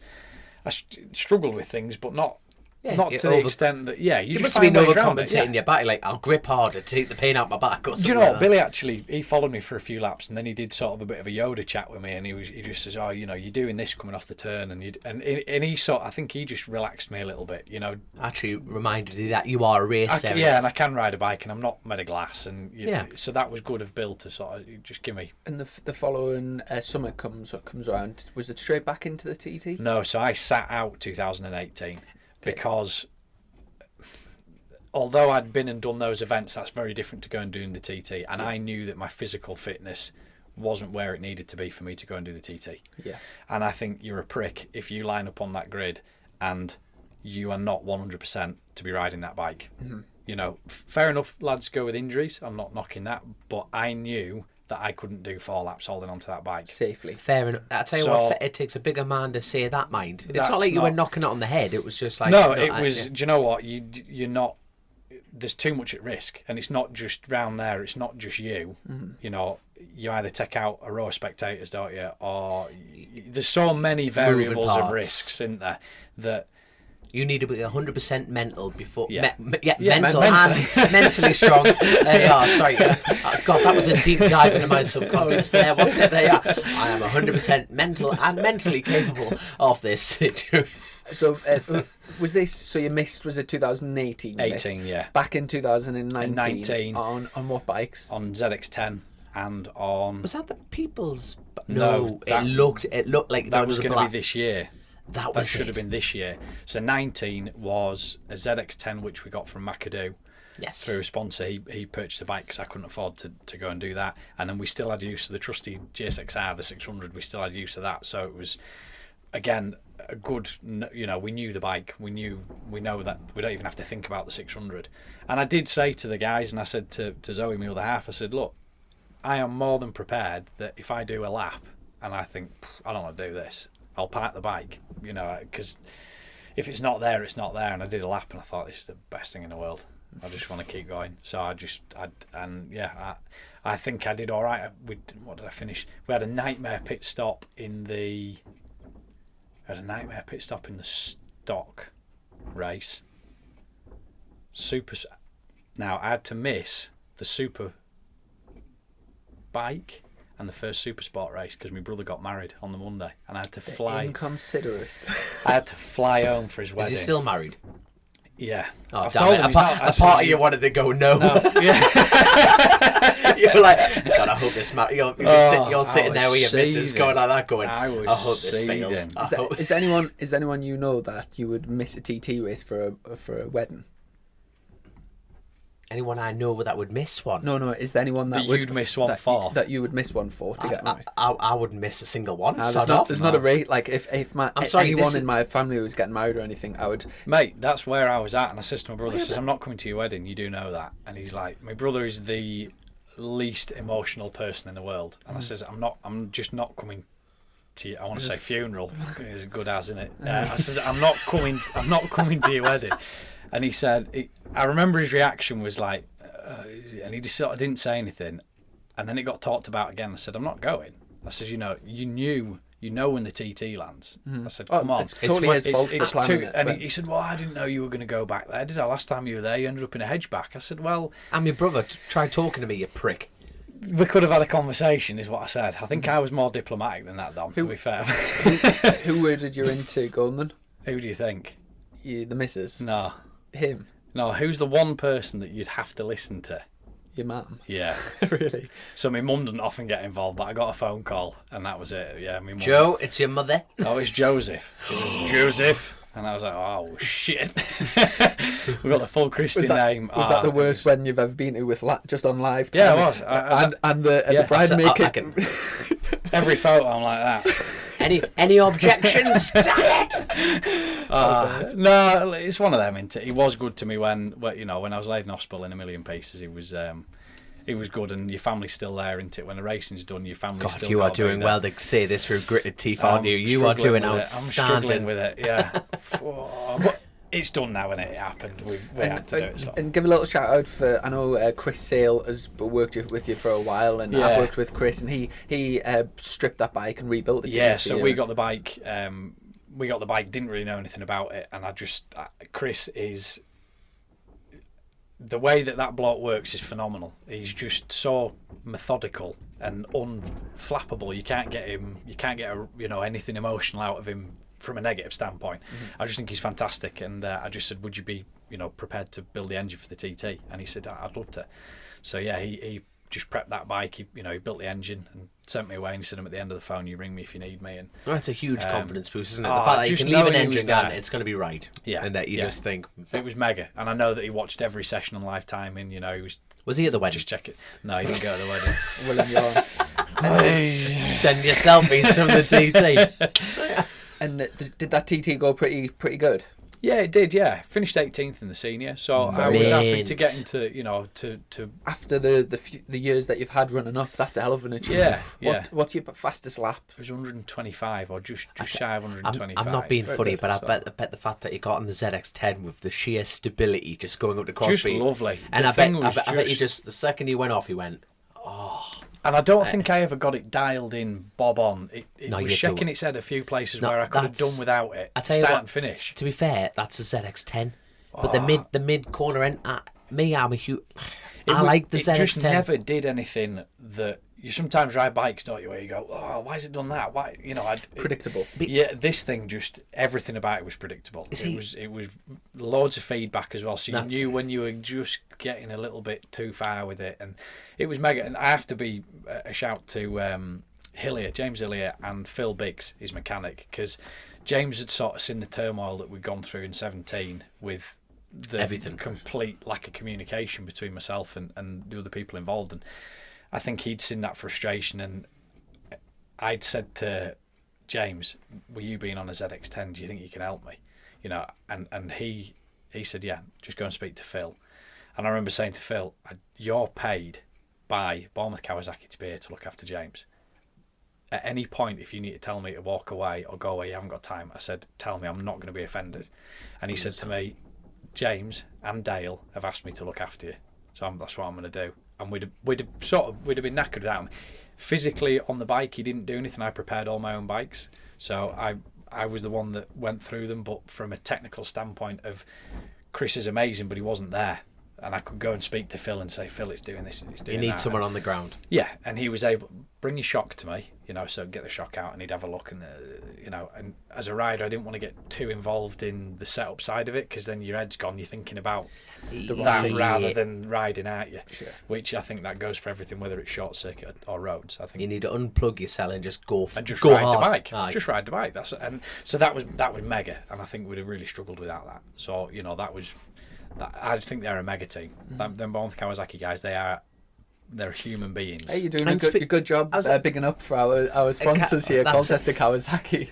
Speaking of which, but No, I've been serious, like bigging up the Kawasaki. It's not a rival team or anything. I don't know. No. All right, I thought you were having a snide dig at me there. No. Anything Kawasaki, you shout up. A lot of people, and on YouTube, and people have been asking and saying, "Don't Colchester Kawasaki have a superbike team and stuff?" They've sponsored lots of teams in the past and sponsored lots of riders, right? But then themselves are a dealership, Yeah. They're like Bournemouth Kawasaki are a dealership and a team on that. Yes, they are. A world team. Yeah. And speaking of the Bournemouth Kawasaki lot, the signing with John McGuinness, you two, obviously you've worked with him at the BSB and that. Name drop. Name drop. For you, hey, there you go. But so how did that madness come about then? Was it through your grandma and granddad moving to Morecambe? The two people in Morecambe that could speak English. And aren't related to the person they're married to. No, I don't mean that. I'm sorry. Yes, you do. Yes, you do. Shit. No, I'd met John at Phillip Island, and we'd been out on the piss in Cows with James and Connor, and just had the crack. And then after my crash in 17, he'd obviously had his crash at Northwest and made a mess of himself. And the drug problem. Well, he got in touch with me. That's not right. He tried to get in touch with me through Becky's Facebook, and he'd spent ages writing a message, and then I don't think he'd sent it, or he'd sent it, but I was too drugged to find it. So for whatever reason, we still hadn't sort of communicated at that point. And then I went to the Classic TT in 17, which is 6-8 weeks afterwards, and he was in his mobility scooter, and he just hollered me over, and we had a good chat. And then he sent me his number, and he said, "Just ring me if you need anything." Yeah. And he says, "I'm going through all this shit as well. Hutchie was going through it. It's him and Hutchie were talking in the middle of the night when they couldn't sleep." And I kept ringing John for a bit of moral support, really. It's hard when you're going through those times of being smashed up. You think you're the only person in the world, don't you? So it was sort of nice to do that. And he was just at the end of the phone. He was at the end of the phone. He got me some treatment with the Simon Andrews Fund, because I didn't know who to. The NHS don't want to help you. Mm-hmm. They're not interested. You're a motorbike racer. It's self-inflicted. You're a twat. Simple as that. For me, I needed some support, and John said, if we get onto the Simon Andrews Fund, and it was actually, again, a photographer on the Isle of Man, Ian Proctor. Do you know Ian? I've heard the name. Diamond Geese, who does all the photographs in Park Ferme and the Holden areas. Yes, aye. So he was another one that said the Simon Andrews Fund. So John sorted it out and had some treatment with a company over in Manchester that look after all Red Bull athletes. Danny McCaskill was there one day. I was over there. That was quite cool. So yeah, John did that, and he didn't have to do that. I wasn't ringing him saying, "John, I need your help. I need you to do this." He's a human being, and it just so happens that he's my hero from growing up, and I've become friends with him. I just genuinely get on with him because we have the crack. He's just good crack. He is good. But at the end, we another name drop. He came on our show, and he invited me into his home, and we just did a podcast. He's there to help people out. But that is it's so good to hear, because there's so who isn't a fan of John McGuinness? You know what I mean? Do you know what? I always think it doesn't matter whether who you are. There's always somebody there to try and put you down, and the people that try and put that bloke down get shot in the face. But they put him down for what? They're just looking for a reason to put a decent bloke down. You just think, what's your... But people know that. If you know what I mean, people know that, don't they? They do. They're not, yeah. And John, and I hope John knows that, and John does know that. If you know what I mean, they're just picking fun at him for the trying to get us to. He is mind. Yeah, he's just he's tight as anything. Fucking hell, he won't buy a new coat because they're £30. I mean, he gets given everything, though. Exactly, but he won't buy a new. And I went and saw him the other day, and he's wearing this pair of jogging bottoms that just look like they'd stand up on their own. They're just. I'm like, what are they? I says, what are they? And Becky's like, what? He's just a normal bloke. He's a normal bloke, and I'm just like I say, he was there for me when I needed it, and then we've just kept in contact, and he's just a good person. He's just a mate. I get on with him. He's a good crack, and that's why when Brands came round, obviously I crashed at Scarborough 8 weeks ago now. Yeah. And that was a big one. And I have to take responsibility for that. We had issues with it. Sorry. I tell you what, just before you mention the second Scarborough, because the first Scarborough was the first time I've seen you race in person. Yeah. On the pipe boy. You rode extremely well. You had a few close races and a few the 600 race. It was good crack, wasn't it? That's the first time you and me have properly sort of got stuck in together. We did Southern 100, didn't we? Yeah, you got a podium there as well, didn't you? Yeah, third place. Yeah, a couple of thirds. It was good. I enjoyed it, and I was a newcomer to Scarborough last year. I was a bit unsure about whether I wanted to ride around there. You know, it's not a particularly flowing track, but it's that's somewhere I've grown up with because it's only 45 minutes from where I live. That's the thing about Scarborough. It's like there's not many riders that think that suits me. No, because it is stop start fire. But then people just go and they go well and, there, and they go well. But it's not just that; it's just a competitive playground. Yeah. And when you get a taste for it, it's the only place we can go and do it on the roads, isn't it? It's the only place we can go and do road racing over here, all as a mass start. We haven't got an option anywhere else, have we? That's it. You're going to do the okay, quick. This is a proper quick fire question. You're going to do the diamond races. What's the diamond races? Oh, fuck you then. Right, we're going to skip that question. Oh, no, Isle of Wight. It's not ending. Well, I'll be up for that. Yeah, brilliant, definitely, fantastic. If it happens. So, like Chrissy was saying, you were talking about that was the Barry Sheen Classic. So that was the Barry Sheen. So I built a Triumph 675 at the start of this year. Beautiful looking thing. The GSXR sort of done more than it needed to, really. Yeah. So and I've always liked them triples, and I just became quite heavily involved with Triumph as a company, doing the testing and developing with them. And I just thought I feel a bit hypocritical here that I'm going every day to work for Triumph. Did you buy a brand new road back and convert it, or did you buy a race bike? No, you can't buy brand new 675s. Right. So not anymore. You can't. No. So I bought That's a damn shame. An Gaz Johnson TT bike because it had got all the right bits on it. Did that have a John Trigger engine? No, it didn't have a What were the shim stack heights? Don't talk to me about shim stacks and gas. I can't do it. Carry on. You know exactly what we're talking about. So I bought the fucking shim stacks. Jesus. Everybody knows about the shim stacks, don't they? Shim stacks. Sorry, carry on. So I bought that bike because it had everything on it that we needed, which was it had shim Super stacks. Sport engine, the right shim stacks, good linkage.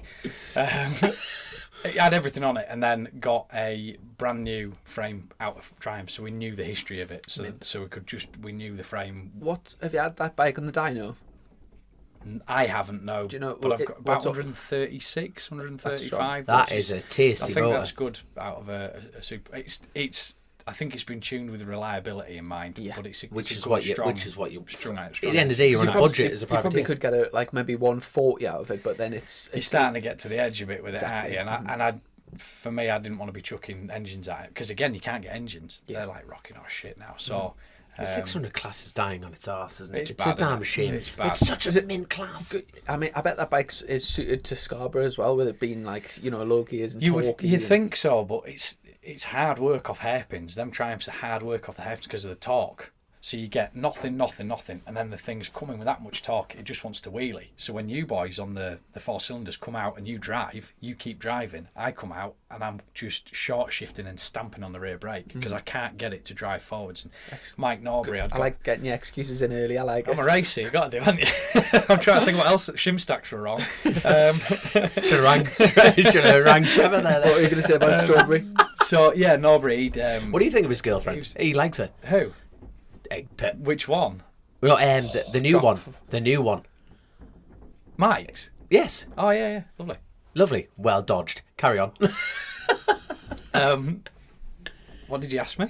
I was asking about, you went to say something about Norbury, following Norbury. Oh, yeah, so even he'd said to me, coming off those hairpins, the thing it's just pitching all the time. So we need to get that thing nearer the a setup for out those hairpins because I get murdered out the hairpins on that bike. Right. That's where I lose all my time is coming off those hairpins. So we need to spend a little bit of time, but we did no testing on that bike. And the second Scarborough, obviously going into the Gold Cup. The Gold Cup, you came out of there back in hospital. Talk us through the crash. So it was a Saturday after Friday, wasn't it? Yeah. So Friday we put a different clutch in because one thing that I was struggling with at the Barry Sheen was coming into them hairpins trying to get the bike stopped.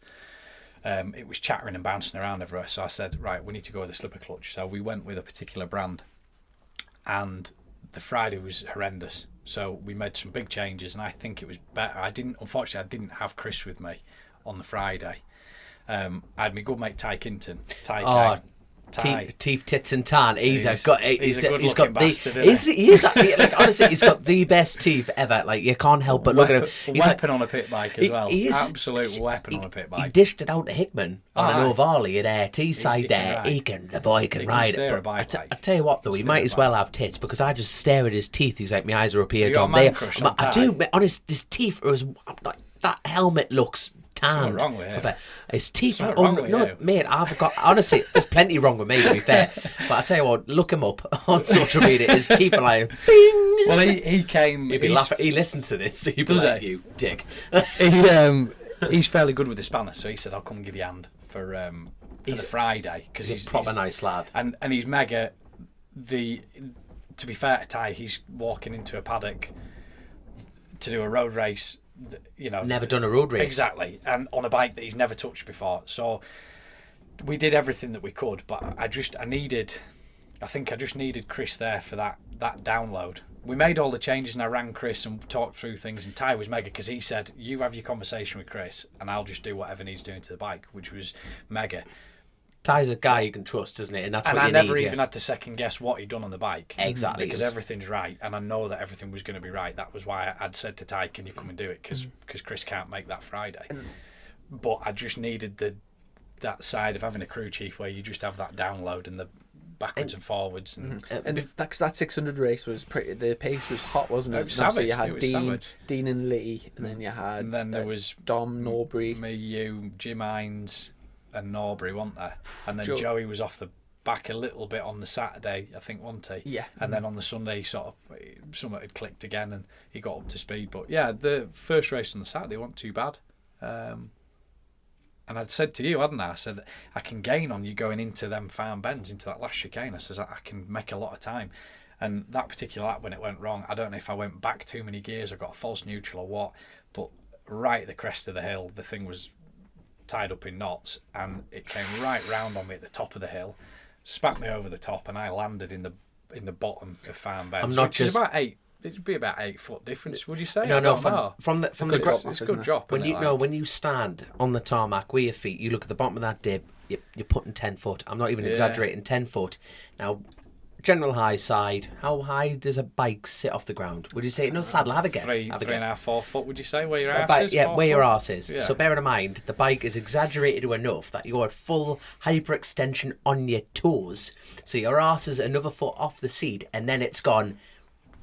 I remember full seeing, ejection, so you've gone bang. I remember seeing the yokes and the tank disappear underneath my ass because it came right round. I just remember going up and over and watching the fork, the top of the fork. Did you come straight down on your back as well? Yeah, so it spanned me. It spanned me a full nearly 360, and then I landed on my ass in the seated position, square on my ass. So it's just pushed all the force of the landing has gone straight up and through my back. It's got to the bit of my back that's already welded. And that bottom vertebrae, which was L2, it's just blown it to bits. And I knew as soon as I hit the ground, I knew I broke that. So no, this is what I'm trying to paint a picture for. Like, now, this is a full-on motocross crash. This is a motocross crash on tarmac. Yeah. So you have not had a roll away, anything in the gravel, nothing, because of the actual terrain off the track. You have come to a full immediate stop, and you are stop. Yeah. Now, bearing in mind, you're coming over there fifth gear, aren't you? You hit is it fifth or sixth? Well, you come over there and Jeffrey's jump 1, 2, and then you're coming down the hill. Normally, back 3, 2, and you go boom, boom, boom, and you are absolutely hossing down there. You're doing 130 mile an hour easy coming down to there, but bearing in mind, you're just giving it a handful of brake, trying to scrub off. You're still jumping mid corner. Yeah. I'm not 50. You were scrubbing a lot. It's got to be quicker than that, hasn't it? Because you are still breaking down the hill going on that. Yeah. You've ejected at gear 2. Yeah. It's probably not the speed that it's just the drop in it. It was just one of them violent. You violent had eyesight everything. as well, and there was one of them. It could have happened anyway. It could have happened last turn at Alton Park. It could have happened at Paddock Bend. It's But there is no. That is the only place in the world with a drop like that. Yeah, I suppose. Yeah. In terms of your injuries, like obviously you smashed the. Did you say L12 or L2? L2. L2 L2 is what I broke. And was that the only thing that you broke? Yeah, not a scratch. I thought I punctured my lung because when I landed, my back. I knew I broke my back, but I couldn't. I was winded, but all my breathing was really crackly. And I know a lad who wore one of those air vests. He crashed, broke his rib, and then the air vest went off after he'd broken his rib. And cracked it and pushed punctured the it rib into his lung. So, oh Jesus! And the way I was breathing with all crackling, I thought, oh my God. And I said to the medics, my back is broken, but I said, can you just check my breathing? Because I said it's really, really crackly, and that was what sort of panicked me a little bit. I think I'm because I'm thinking, I can't get my breath, and you sound like you're bubbling almost. Now, here's a question: did your previous crash at the TT make that situation worse? Yes. The scaffy made it worse. Yeah. That injury worse. Yeah. Right. On what term? Because it would have, that energy couldn't dissipate anywhere. So it's got to where it was welded, and there's nowhere for that all your vertebrae that should do like a spring and take impacts and compress together. Who knows? Maybe I would have broken something, but it would have been a fracture rather than a. At that pace, mate. I'm not being. No. Did you have to go in for surgery? Where you came off? Yeah. Well, he gave me 2 options. They took me to Scarborough, and they said, we've done a CT scan. It's busted. So they rang Hull, and Hull said, bring him down. So they took me in the ambulance, and then in the morning, I didn't see a surgeon that morning. I saw him, I think it was Monday morning the surgeon came in, so I had to be laid flat on my back. Good morning, Mrs. Ackroyd. It's Mr. Yeah, that's what you think. A catheter again. So that was, and again this time you're just like, whatever. Not my first time. Slap it in there. I even knew it was sat in Scarborough. I was like, slack this. He's going to do it. I knew he was going to do it. And I just said, just crack on. Just do what you need to do. Well, it didn't get any better. But, Jesus. Yeah, so surgeon came in Monday morning, and he said, you've got 2 options, which is you can lay on your back for 6 weeks here in hospital. No, you cannot be upright, or we do surgery. And I said, I want your opinion, because my surgeon last time, I said, what would you suggest? And he said, I can't make suggestions, but if it was me laid there, I'd, the way he worded it,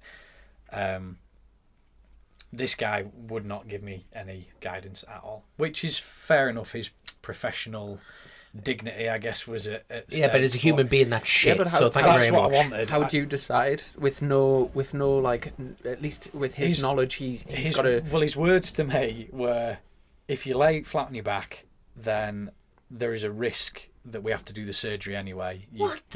You might get infections from the catheter. There's a risk of infection from that. You might lose your dick. So we've gone from blood pressure issues because you laid flat on your back again. You're going to get a heart attack, right? This is number 2. You may well die laying flat on your back. You're going right, fantastic. So third. So this is but he says, but with the surgery, we've got risk of paralysis, risk of nerve damage, risk of hitting a. This is back surgery ticking boxes anyway, isn't it? You die on the table and we can't do anything. Worst case scenario. He said, I've never had anything go wrong. This is our bread and butter. And I'm like, Jesus, I know they've got to tell you all of it. Legal, yeah. I just said, what with the break and what I'm going to ask you about doing in the future, what do you suggest? And he said, I'm not helping you. And this is where John came in, because I rang John. I said, my head's gone here. I don't know what to do. And he said, let me get in touch with Connor. So he got me Connor Cummins' number, and he said, Connor says, send him a message. So I sent Connor a message, and he said, ring me at this time. And I rang him, and I said, what the fuck do I do? And both Connor and John were just at the end of the phone. I think I'd already decided I needed to do the surgery thing to get back on my feet and get back on with it.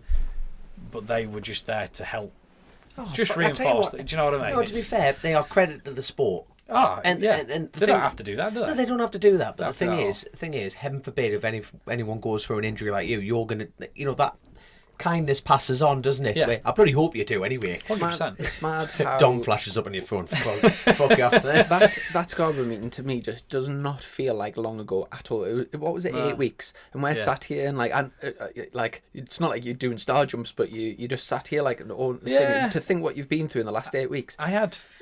Were you back on? At home. I had 5 weeks 5-6 weeks where I had a week in hospital and then 5-6 weeks of doing what I was told basically. But then, how like you still got to pay the mortgage. The course baby you do. still needs nappies. You know. Just What did you? do you have insurance, by the way? Personal accident insurance. Yeah, I've got combined insurance that pays Was out that for the Ben? Aye. but it only pays you for broken bones. It doesn't pay me for loss of earnings. Combined Yeah. Insurance of America. So did you get Have you decent? not got that? Did you get a decent thing for Me your neither. back? I got Jesus. Do you want me to write down the figure as well, or shall I just tell everyone? That's up to you. I didn't. I'm not bothered. I didn't get the payout that I got because I wasn't in hospital for very long. The payout that I got is less than what I would have earned if I'd have been able to carry on just doing my work. Yeah, if so I'd have carried on grafting. Yeah. So I've come out Don't of need it to throw where 100 I'm grand. sort of. Yeah. It's a hard life, you know. See, I've like. You live to your means. See, I've had a couple. Lamborghini's out free, mate. You know. Do you know, I used to pay for this insurance. I can't remember the company, but I used to pay. Yeah, you do. But you're not going to put it out there. It was something like 14 quid a month, but for every, like, for example, if you fractured any bone in like your hand, you got 1,500 quid. That's what You think- combined is. Combined is, I think, minor fractures are. Your femur was like 10 grand. Backs would have been like these aren't 15, that. 20. Like, I think it's 750 quid if you break minor, like your fingers, Mm-hmm. and if you break a major, which would be your arm, your leg, your hip, your back, it's 1,500 quid, and then it's 750 quid per surgery, and then see, I tell you Right, what, so you're this insurance I'm that I- absolutely sorry. I'm over the moon. He's saying 1,500 quid because I like when I lost my finger, I thought I've lost a fortune here not being insured. So Nah. 1,500 quid, mate. No, no, this- you've generally cheered me no, up. this, I'm this so insurance happy. that I was on, so I was paying 14. I think it was something like 14.29 a month, and the payouts were like massive. Yeah. I had a crash at Cadwell Park once, and I fractured 2 bones in my hand and fractured a wrist. So like not massive injuries, and I got 1,500 quid for my hand and 1,500 quid for my wrist. Yeah. Dislocated shoulders was like $1,000 or something. It was like massive. It was like Yeah, big yeah, money yeah, for yeah. Injuries, and then they must have realised, you know, to Motorcycle racing's dangerous. yeah, Yeah. every year I was getting like a good few grand and paying like, you know, like a couple of hundred Yeah. in each year, and then after a few years they must have realised they'd priced it wrong, and, Well, and the Combined- premiums went massively Combined up. have stopped doing it now. Yeah, so I'm not surprised for had, that. No um, shit. But I'm on a policy that if you took it out, they can't take it away from you. But if you cancel it, you can't reset it up again. So I had a loss of earnings one that I cancelled before I went to Australia, thinking, I don't really want to be paying, like, what do I pay? I think for that it was like £35 a month. The one I'm paying now is like £54 a month.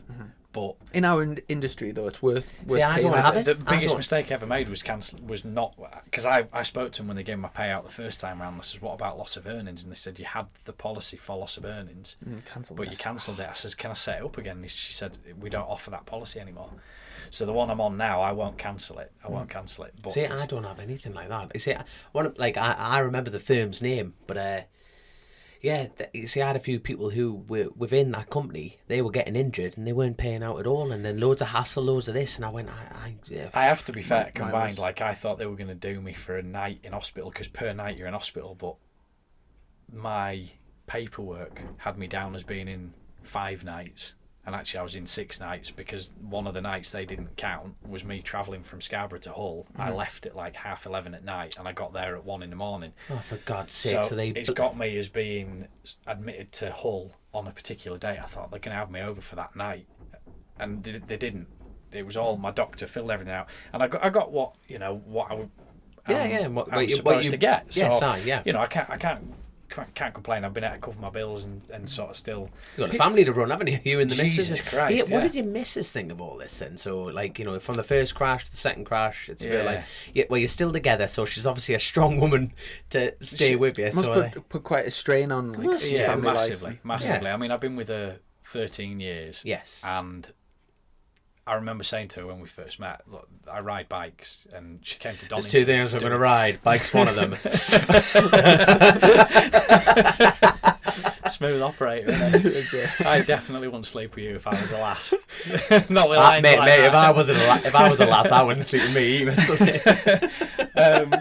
And the first experience she had a bike was coming to Donington when I was doing Stock 600, and I put myself into the barrier there at Melbourne Loop, and I said, this is how it is, and she accepted that. The TT crash, I think in 17 was a bit of an eye-opener. She wasn't keen on that, and that took a little bit of not. I think it was more her getting her head round. She knew that I was going to go back to it, but accepting it is something completely different. Sure. But she never kicked off with me or anything. That's what I mean about the strength side of it. That's where the strength comes from. She's been gold about it, to be fair. Good and even when Indy came along, my little lass, that hasn't changed anything from. I don't know anything different. I don't know what else I'm supposed to do. I don't know. There's nothing else in life that you get the same buzz from. No, and I love them to bits. And I would die for them. But what am I supposed to do in my spare time? Well, no, it's not that. Would your kid? Would your family rather see you happy? Yes or no? There we are. Exactly. She probably isn't going to be capped if I pull up with another jet ski, is she? She's going to say, "What?" Mate, I'm not going to be capped. Mate, I'm just hoping I'm on the piss one day in Harrogate and I see a jet ski and I'll be like, Joe, what have you done? What have you done? What have you done? No, she spat a track with me this time. She didn't spit a track with me this time. For the Scarborough one? Yeah, I had to let her have a bit of a rant at me, to be fair. She was more than entitled to, They put up with a lot, riders, wives, and girlfriends. Massively. We should get a couple on the show at some point. No. Zoe, come on and probably have a rant about me. Fair play to them. It takes a special type of woman to. Selfish sport, isn't it? What a selfish sport. We are a bunch of selfish bastards. Yeah. But we don't know what else we're supposed to do in life. Yeah. So it's like it definitely takes a special type of woman to get involved. And as a woman, it's if to pick for picking a husband, your motorbike race is not a wise choice. But I spoke to Coops a bit after he's got his legs smashed up. I dropped him a message. He's engaged. He was supposed to get married this year, wasn't he? Was he? Mm-hmm. No, was it? Yeah, he was engaged. He's been engaged for a while. That's why he had his hair transplant before to prepare for the wedding. Right. There we go. So yes, you were saying. But I got in touch with him because I always think when these lads, when we have a crash like that, and you sat at home and you're thinking you're the only one going through it, like John did with me, to just reach out. Yeah. I thought, you know what? I feel a bit bad that I haven't sort of. Me and Coops have met a bit because he does a bit with Triumph as well. Yeah. So I just dropped him a message, and Ben Shuttleworth, Ben's going through it as well. He got both his legs chewed up real bad there at Scarborough. That was at the Barry Sheen. He ended up in the back of someone's bike, and he's done both his legs, and he's going through it. So me and Ben have talked quite a lot, and I think you find a bit of strength in that, don't you? Your missus is absolute gold because she's there waiting on your hand and foot because you can't do it yourself. But it's still good to just speak to someone as well who's that's a big thing about bikes, that not to get all deep and meaningful, but I think there's a big gap in probably in racing all around the world, but I think for us what's relevant to us as British bike racers, I think there is a big gap in the sport for looking after lads psychologically after they've been beaten up. Yeah. Because the places that you do end up, and they're dark, aren't they? Yeah, and there's never anybody. There's nobody there. There's nothing other than what you find for yourself. The ACU don't ring you. No, with all due respect, nobody from Scarborough picked the phone up and said to me, "How are you doing, son? What's going on?" I had a text from somebody who's involved, and I said, "I broke my back." Oh, it didn't look like that bad of one. And I You're thought, joking. No, and that's what the response was, and I just thought, and John said that. Because he'd fired like a piss-taking text at me, initially saying, what have you done now or something? And then it was only when because he'd spoken to one of the officials who said, oh, no, I think it's just a couple of ribs. Now, whether they did or whether they're just sugarcoating the job, I don't know, but that always pisses me off with that side of it, because how do people know how to reach out or support somebody if it's not if that's what they're publicised? told? You know what I mean? I don't know. I hope you heard your well wishes and your shout outs on the podcast. I did. At the time. Thank you. I appreciate it. But it's never there, is it? You text me. You text me while I was in hospital, didn't you? Yeah, explain the bump that's in the bottom of that hairpin now. There. No, I know you've got to have it. You've got to have it. There's maybe a room for like maybe a charity or something in that department. And it's something that I could get involved in that. Well, no, but I think you're doing the right thing. I think we just need to, like what we're doing right now. I think we need to be a bit more open towards each other. And I think me personally, if I get injured, I didn't tell anyone about. I see it as weakness. Yeah. I'm being very honest. I see that as a weakness. If I knack myself, I don't tell no one.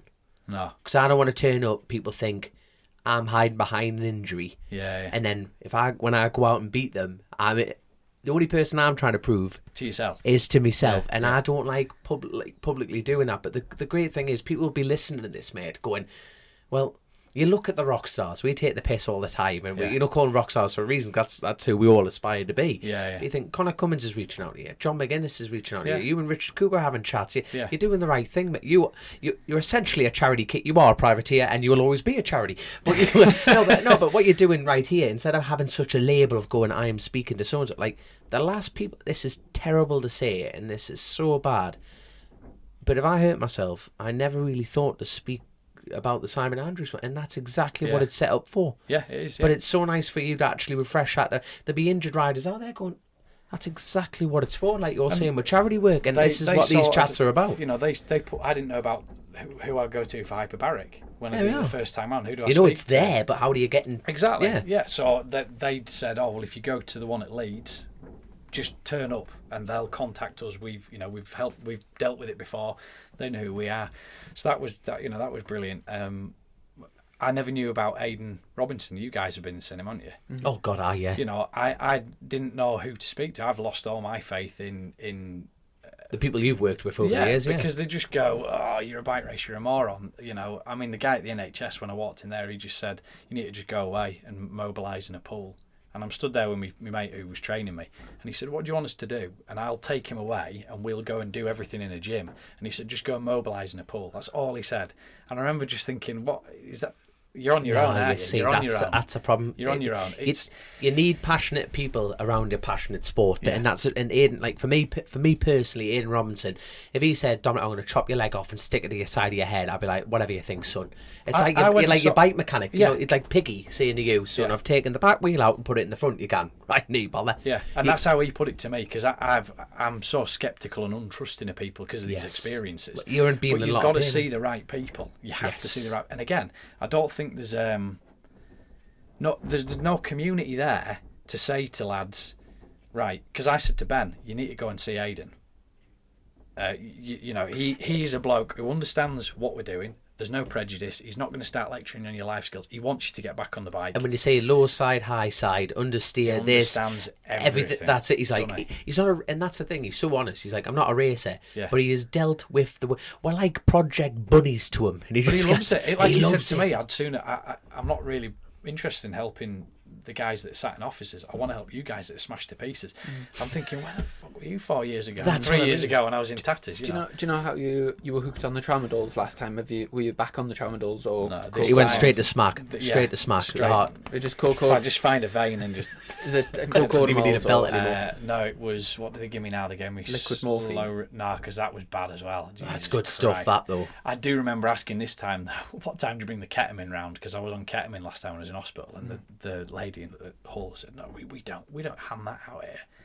I felt like saying, I can go in the car park and get it for now. I'm in Hull. Do you know what I mean? It's coming through the window in a drone. Oh my God. No, so it was, what did they send me away with? They sent me away with like a slow release morphine and like a fast acting. If I was in absolute tatters, I could get that in me sharpish, and then it was codeine. And have you come off everything okay? Nothing. I think I did 2 weeks on him out of the hospital, and then he's got 6 dogs, 4 more kids on the way. Like Batsy Dogs Home at my Dogs Trust. Animals everywhere.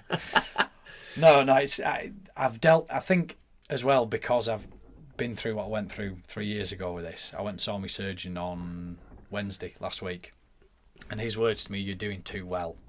So I said, right, okay, what do you mean by that? And he said, you need to just be conscious of what you're doing, because he says, you've walked in here like there's nothing wrong with you, and you're telling me that you're going to go back to work. He said, I need you to understand that you need to be patient with this. Walk before you can run. Yeah. Nah, but you see, no, but you can't discuss this thing. This is a relationship between you and Aidan, but I know Aidan well enough, and Yeah. the thing is, we're human beings. Can you feel, in my opinion, like you can do more than what your doctors tell you? Yeah, There more we than what are. the doctor's saying. Yeah. There- I'm, you've at gotta the trust moment, yourself. I'm sort of operating at. My dad says you're a man of extremes. Everything has to be done to the extreme, and I'm You're a bike racer. I'm absolutely at my pain threshold. I'm in agony, doing everything that I'm doing, but I don't feel like there's anything wrong. If that makes There we sense, are. I don't, You know your body. I don't feel like it's a pain that's sending me backwards. But I be under no illusion I am in a lot of pain with it. Sat But here it's- now.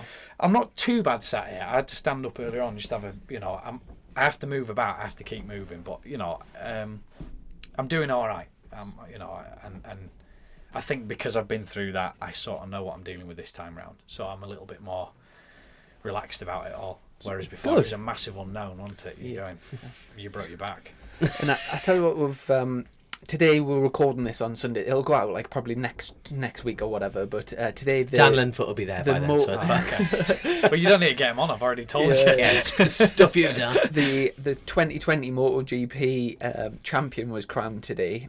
Have you been following MotoGP this year? Very little. Do you know what? I've not been following it massively this year. To be fair, I try and catch the results and I'm sort too of see where tight to they. pay for BT Sport. That's my Really? problem. I'm a Yorkshireman. I'm not paying for that. You're It's got jet skis to pay for. Did you? I mean, last week it was Dom was delivering the MotoGP No, news. it was not good. It was not like this. Why? Because you had no idea what No, had gone on. I watched it, but like I just watched it like a regular person rather than analysing it whatsoever.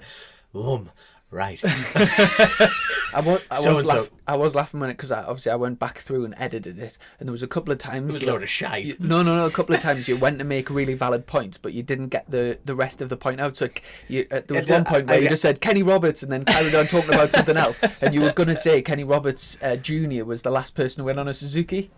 Can you remember that? No, but you I never can't got remember. got the fact out. Look. Basically, if I was going to beat my spirit animal's a cocker spaniel, you know what I mean? It's just I can tell. A Labrador. what's going on? But anyway, so Johan Mir was crowned champion today. Yeah. Hopefully, this won't be news to anyone. It won't be a If it's spoiler coming out alert, next 'cause- week, next week. But it's weird, because he's like to me. You've just got from loads the, of mid people just going, like laptops, dick. Just slapping it from the down. races that I've watched this year, do you know in the past when I've been really like passionately following MotoGP, there's always like someone versus someone, whether it was like Rossi versus Biaggi, Rossi versus Seta Giovinazzo, Lorenzo versus Rossi, Casey Stoner versus. Do you know what? It's always like two massive characters and things. This year seems to be weak. Like Johan Mir's won one race, and there's. Don't get us wrong, he's been outstanding over the course of the season. But do you not think that's bike racing back to how it should be? Because I think the reason I've tuned off from MotoGP is because I'm sort of sick of the Marquez thing. You can't take anything away. It's not his fault. He's a phenomenon. so good. He's so good, isn't he? It's nothing about that, but it just becomes predictable. Who's second and third? Who's going to be second and third out of 4 riders? Whereas this year's definitely been the most unpredictable year. 100%. Yeah. And I can't think which one I watched. I think it was probably Aragon, Quattararo win. Quattaroro's really fallen off the beginning of the season. Yeah. He was unreal, and then Do you reckon that's pressure? It could be the pressure, or the Yamahas are struggling. Yeah. Obviously there was that big thing with they've sort of been caught cheating, doing something illegal, and they've been docked massive points in the championship. Something to do with Seeley's bike. What was that? 750. They've got to use I think it's 5. They've got 5 engines to use across the season, and Vinales had to use his 6th engine, so he had to start from the docked, pit lane and just all kinds of things. But it's really fallen apart for Quattararo. And but yeah, the Suzukis have been amazing. The first time Suzuki have won the championship since Kenny Roberts Jr. in 2000. So you got the point in there. You see how he's made you schoolboy. It normally happens. Teamwork. Is that what you Dom call starts off the point. I and call I'll that finish it derogatory. next week. But But Yes, I know that word. Sam Lowe's must have had a big crash in qualifying or whatever. He's really hurt his wrist, but he soldiered through and rode today in pain. Finished 14th, and he's still on. He one race to go at Portmill, and he's 14 points off the leader. So how did Jake Dixon go? Not massive. Jake crashed the week before, and he broke his wrist, so he's out at the moment. I bet you watch every crash and go, shite bag. Like what? You shite bag. Pathetic. When you were speaking of Let's that, try harder. Get up. when you were speaking of that high side that you had at Scarborough, I've just shown you Alex Marquez's one from Q1. That was nasty. Now, And he's come down on his ass and the same thing. You see, like I was going to say, my airbag suit. At a cliff with you. Yeah, well, they were a bit of a drop, weren't they? No, you've got to watch this on YouTube. People listen to this, bang it out on YouTube. Do you have an airbag suit? Yes. Do you have an airbag suit? No. You see, I have. I've got an RST one, and we're all an RST, aren't we? Yes. Yeah. I didn't have a scratch on me, but I think, is there any way that they can get those airbags to come further down? Do any of them do that? Do any of these manufacturers do something that protects your coccyx? Because you think when them airbags go off, they only work from your waist up, don't they, really? See, they're like a chest. I have to say, I've not set mine off. I have twice, mine, yeah. Both times been unscathed. First one. What back protector you wear? I wear force field body armor one. Now that is a drop, a name drop. But those RST airbag ones, you don't have to wear a back protector with them, do you? No. Because it's all built into I will not ride a bike without. Well, I said to him, no, I'm not. I you know what I mean? You don't have to wear one in there, do you? No, because it's all part of the suit. I still wear one, but you don't have to. No, I don't think a back protector would help mine. No, it's common. It's force rather than of course it is. It's but like one of Marquez is horrible. That and the race itself was pretty decent today. Turned into Jack Miller versus Morbidelli on the last sort of lap or two, and I think there was about 4 or 5 overtaking manoeuvres on the last lap with Morbidelli getting it ahead of Jack, and then I think it was Polispargo on the KTM, which KTM's come on really strong this year as well. And I like seeing underdogs like Nakagami though. Just he's doing good, isn't he? Boys that you just think he's always sort of just been in there, hasn't he? But not really. Who's he riding for next year? Is he staying at LCR? I'd imagine so. Yeah. No, sure. The Japanese link. Have you seen Cal Crutchlow? He's like the Yamaha test rider. Is he? Really? I didn't know that. God, love moments. This is my smug face. There you are. So he's been signed by Yamaha as a test rider. Right. So he's not racing. Retired. Wild cards are potentially on the well. I'd seen he was retiring, but and what would GP of finishing? Usually they finish the season at Valencia, where they've been for the last 2 weekends. But the last race of the season's at Portmill down in the Algarve. Yeah. And also, have you ever been there? I haven't. Awesome track. Probably my favourite track I've ever raced on. And do you know, I've just been tidying my bedroom out, and I was looking through sheets. I raced at all the money, all the prize money. Does your mum not still tidy already? I raced at. Does your washing now? Yeah, she does. Yeah. Does she do your cooking? Yes, everything. In a race when I was racing in Portimao. We're jealous. We're totally jealous. Do you know Ronaldo? Who thinks I finished 11th and he was 14th in the race. Really? Because he's another another Nakagami kind of underdog. I'd seen his. Where was it? Where he did Aragon as well, wasn't it? That's where he sort of pulled something out of the bag and was won by like 6 seconds or something. Phenomenal. I just think that's a cool thing about racing, isn't it? Where these unpredictable, you never know what's going to happen, do you? Do you have watching British shooter bikes? Do you have a superbike rider that you think of as the underdog, but that have a chance of doing well, or like a team or anything? What, in British or in BSB when you're watching? Yeah. Do you have a favourite rider that you're watching superbikes? Not particularly. No. Do you look out for anyone in particular? No. No, I'm just it's kind of that broad spectrum of fan base across them all. It's hard to. To be honest, I know this is totally because we work together on the show and stuff.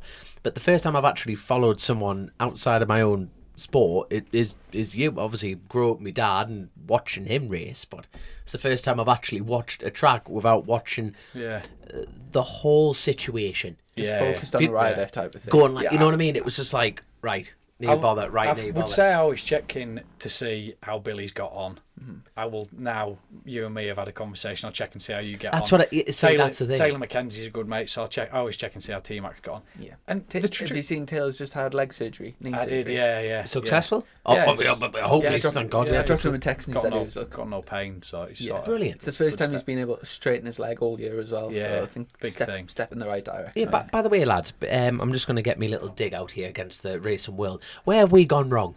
We're the only ones who haven't had a holiday. Everyone else is out on holiday, aren't they? Out jet skiing, going out playing seen a miniature couple, golf and not stuff many. like that. We're the only ones. Who is? Well, the whole Honda racing team. They're the only ones I can think of. Well, fair play. They're doing it right in Honda. So if you're listening, fair play. Glen Irwin, Honda. What? The Suzuki rider, Bill Bass, the world's richest farmer, Tim Neve. Yeah. Yep, he was out there. Suzuki obviously footed the bill for that one. Fair play. Them two listen to this, so they'll be like, fuck off, Dominic. But yeah, which is fair enough. Standard practice. Tell you what, I would like to get a. Have you met Tom and Tim Neve? No. Mint, honestly. Like, they are they're seriously Lincolnshire lads. Yeah. Lincolnshire lads, farmers. solid. Absolutely. Same with interview Glenn Dick. Like, that's the thing.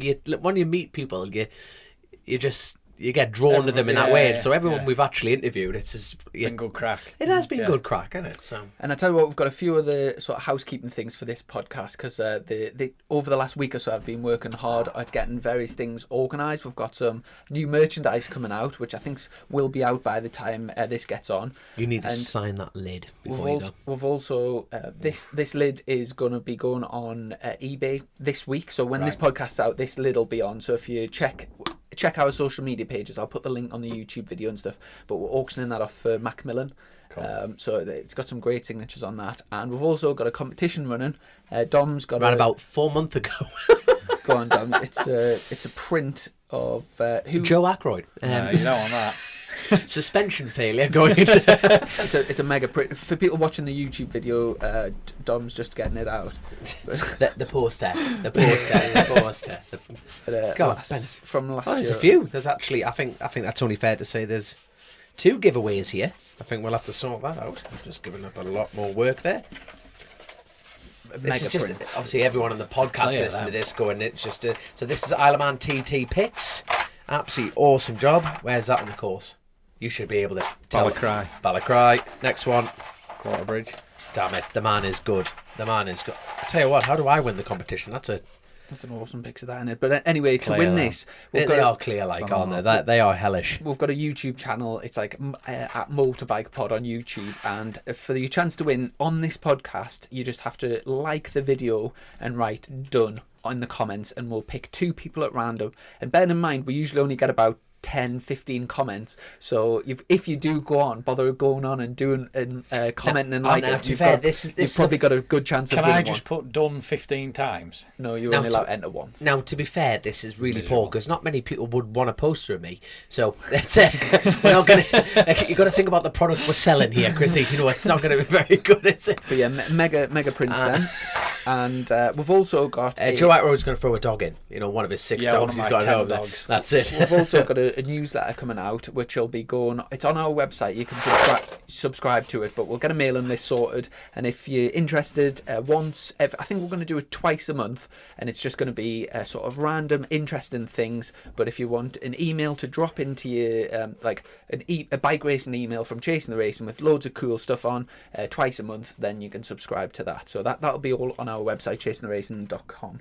But thanks very much for making the effort to drive up all this way. And what is it, like an hour and a half? Yeah, about an hour and a half. An hour and a half. Safe journey home. And thanks. I've really enjoyed sort of getting to know you, really. No, thank you I'm over the moon you got on the podium.